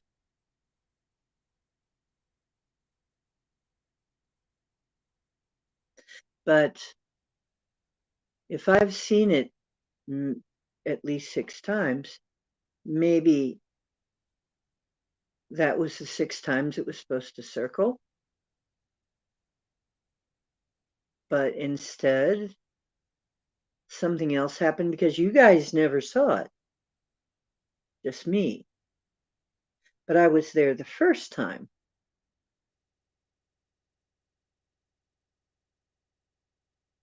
About 25 years ago. Maybe a little, yeah, 25 years ago. That would have been about 25 years. No, wait. No. Okay, now time is completely flaky for me. It's not making any sense at all. Nothing's making any sense. That whole thing's not making sense. Okay, I don't know. I can't. Meow? What? Show me. Show me. What? Show me what the problem is, mister. Oh, okay. I see. There. How's that? Oh, itchy. You itchy. You need some pettings. Okay. Okay, love.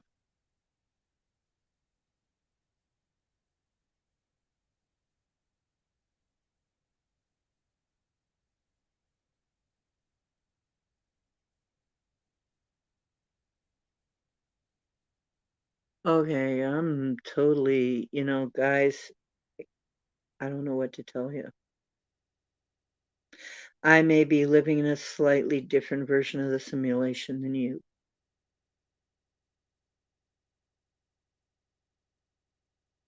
Because you guys didn't see Nibiru come through 6 times, did you?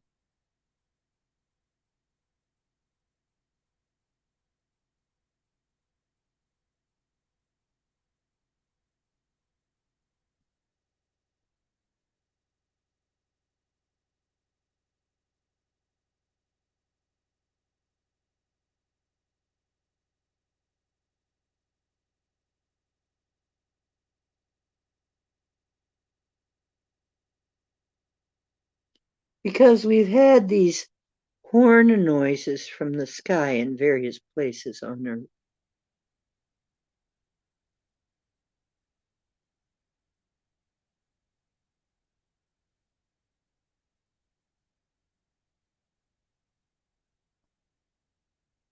Okay.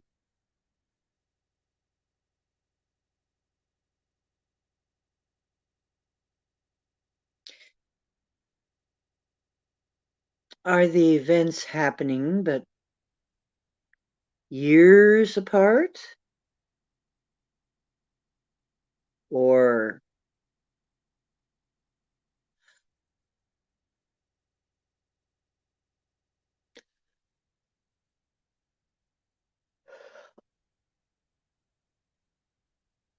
I don't know. Are the events all just happening years apart? Is that what it is? And they're not.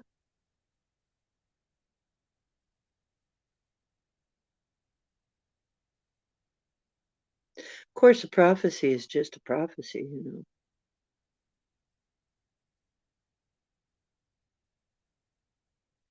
I mean, they did take action to change it.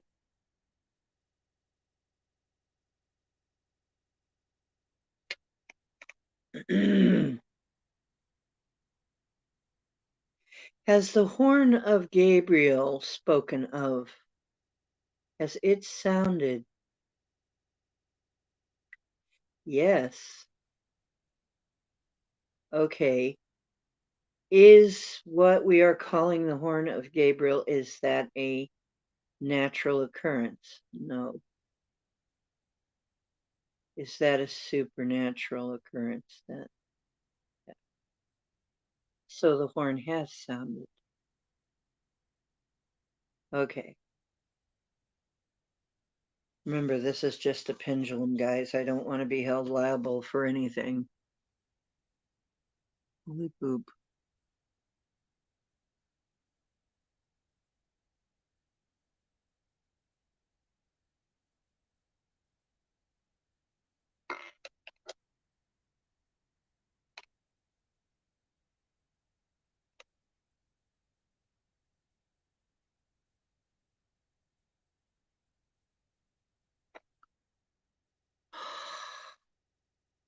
So are we going to have 3 days of darkness? Oh, now it's spinning in a circle. Okay. Are 3 days of darkness yet to come?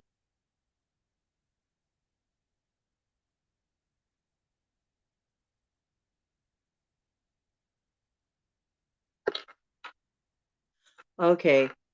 It's saying no. Are days are any days of darkness? Because some people said 7. Are any days of darkness yet to come? No. No. Are we somehow misinterpreting days of darkness? Yes. Days of darkness are misinterpreted. Anybody got any thoughts on that? Somehow that's been misinterpreted.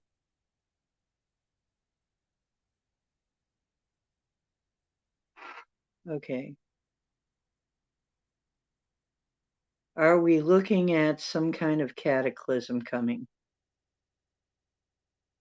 Do we have any major Earth catastrophe cataclysm things?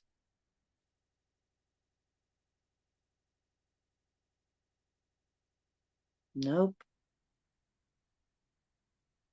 we really don't.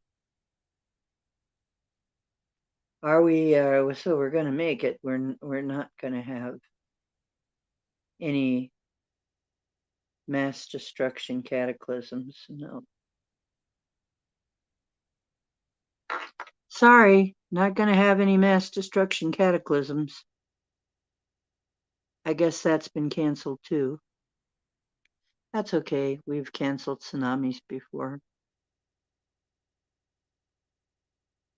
Maybe we canceled that. Hey, we're God.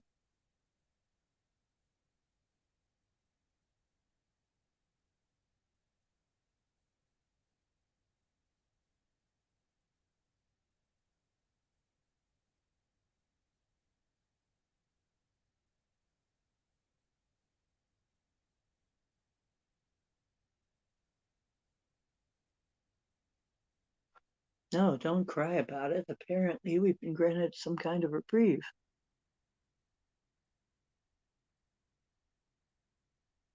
Well, we have been working at mitigating that.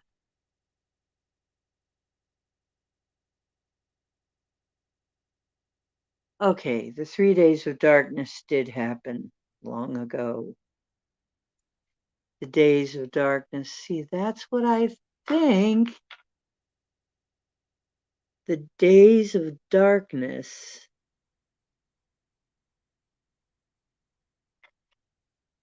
Okay, this is really iconoclastic. Is Genesis, not Genesis. Okay. Revelation, the events in Revelation. Did that already happen? A long time ago.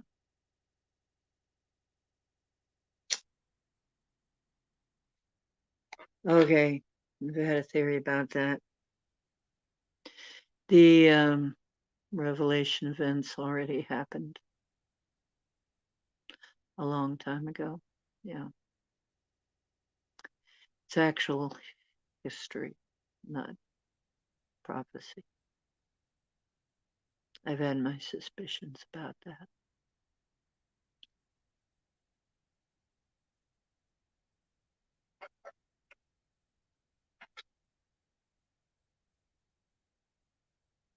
And then I know when that was. Okay. There, remember, our history has been jacked. It's hijacked totally. Are there two suns? Yes. Yes, there are. Okay. Is one of them our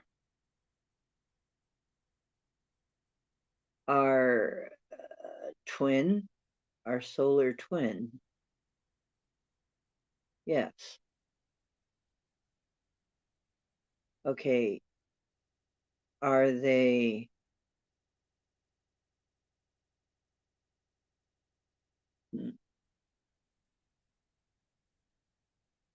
Hmm.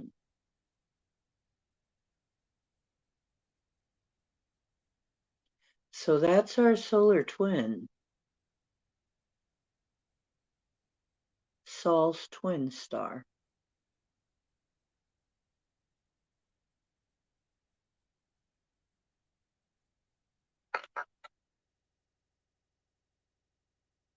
You know what? Somebody knew something. Near here, there's a place called Twin Star.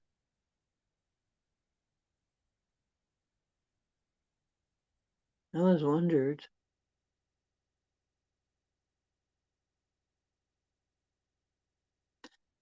Yeah, we're on Tatooine. That's what it is. Yeah, Nemesis. That's our sun's twin star.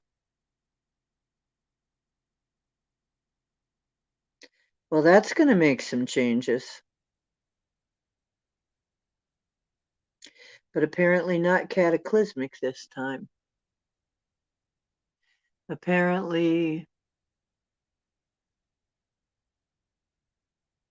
not cataclysmic.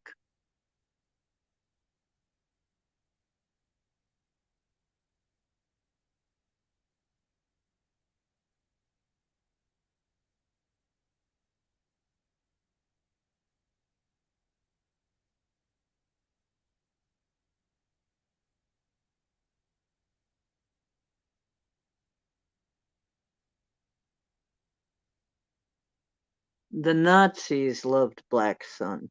Oh, I shouldn't have said that word.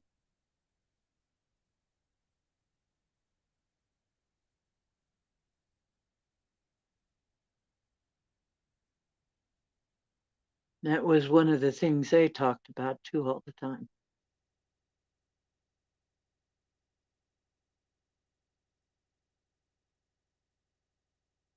There's something going on here, guys. Something real strange is going on.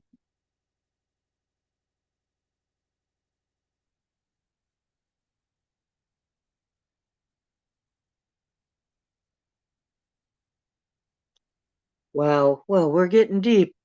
I promise you, deep, you get deep. I promise you, we'll go deep here. We'll talk about really weird shit. The kind of things that people only talk about when they're drunk or stoned. We'll talk about them here. We don't care. We don't have to be drunk or stoned, but it might help.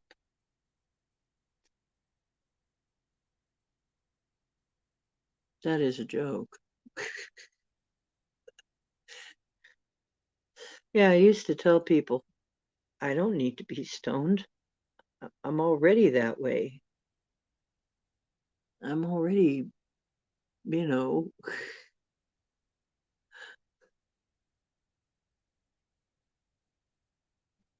I already see things that way. I already talk about stuff,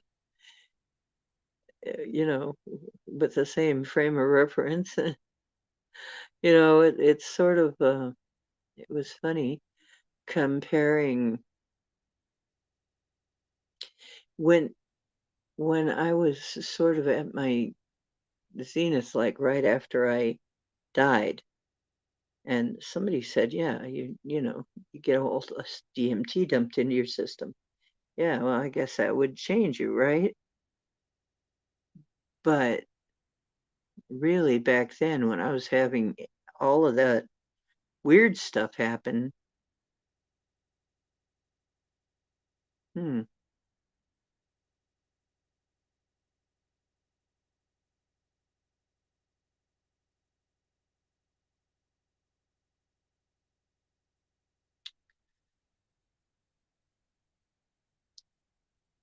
it was funny how little difference there was between that and an acid trip. In fact,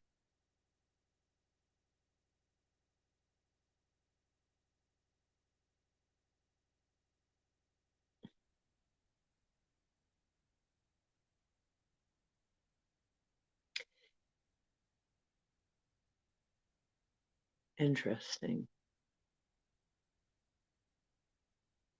Got living water. I got hydrogen water.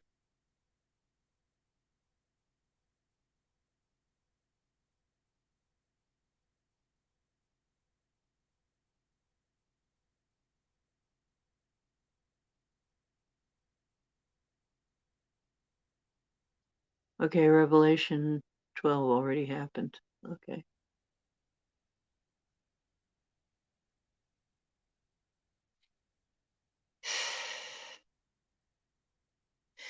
One thing we have to remember when we're talking about these beings that we're showing people these things,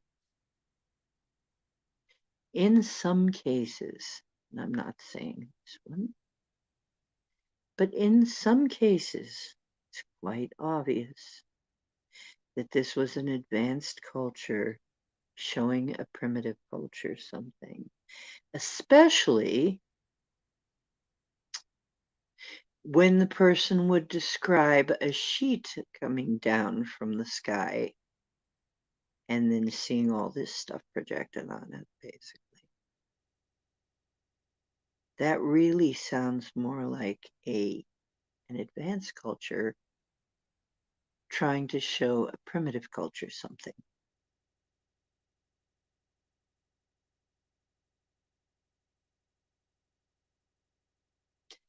And could we misinterpret that? Oh, I'm very sure we could. I'm quite sure.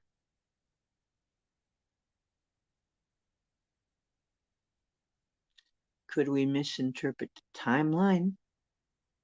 I'm quite sure we could misinterpret the timeline because I told you time is flaky. And so if it looked like it was right after these events were right after each other, that could have been totally erroneous. Time is very flaky. So 17, 3, 4. Okay, now if that is true,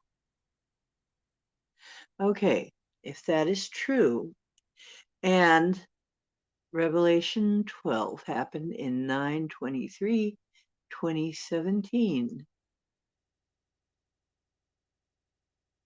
7 years later would be 24. Interesting. Yes, consciousness expansion without psychotropics. It can happen. Dying can do it for you, I guess. Well, guess what? Then we're just about out. If that is exactly it, then we're just about out.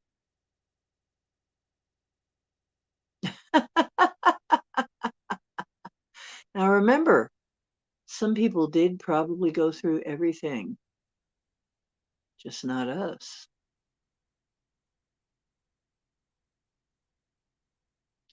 Some people probably had everything happen that they said was going to happen, but not us. Actually, the Albigensian people had everything happen to them that was in Revelations that they said they would do to the Christians.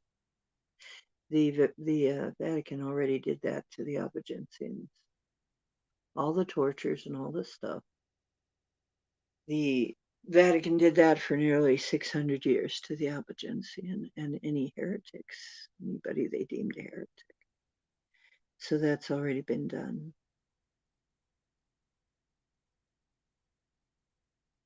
Yeah, the Catholic Church already fulfilled a lot of revelation.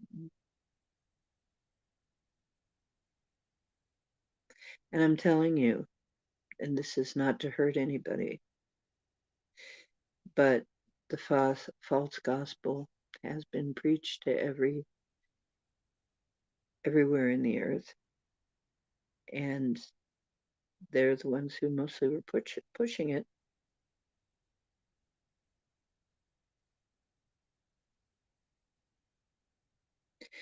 Which means the real gospel will come out. Well, a different gospel has come out. You Take your choice. Did it come out the way they said? Maybe not in exact the order, maybe not exact the time. Did it happen? Well, apparently it happened.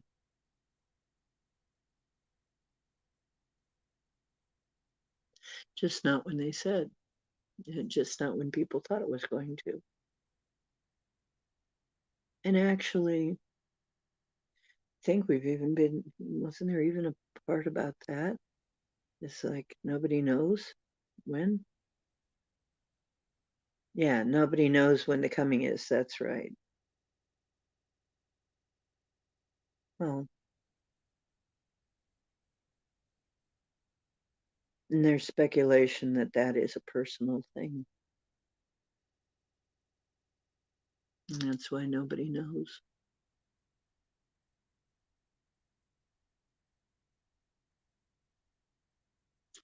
Okay, Sparky.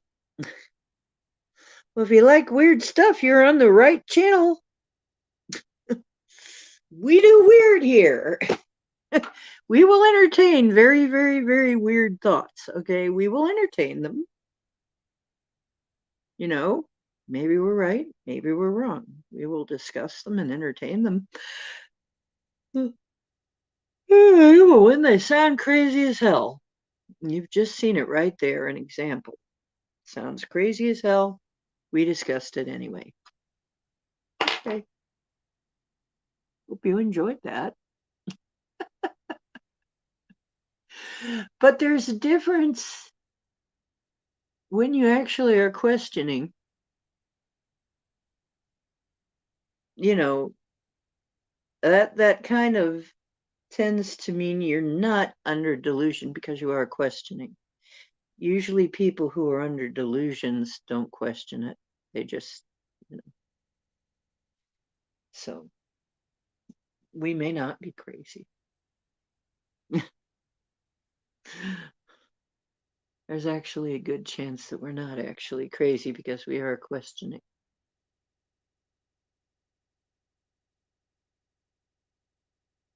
Okay, and now I'm going to go off because it's been almost 4 hours. And it's way past 12, and I don't even know how that happened.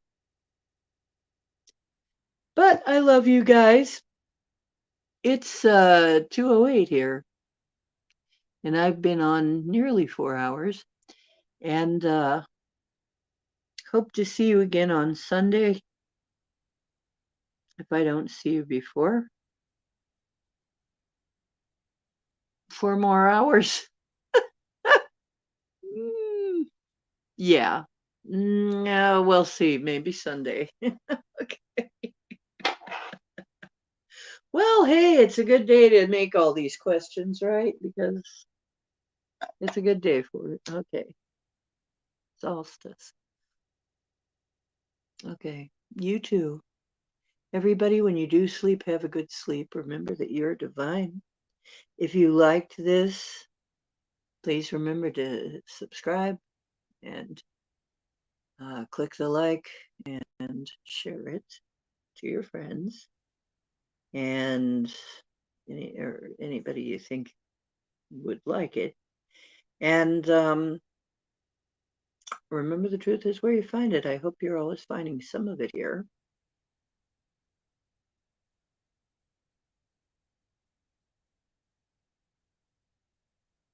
Tell people you care.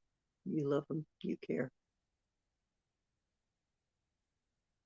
Many people will be leaving, but they'll be on the other side waiting, don't worry, and helping.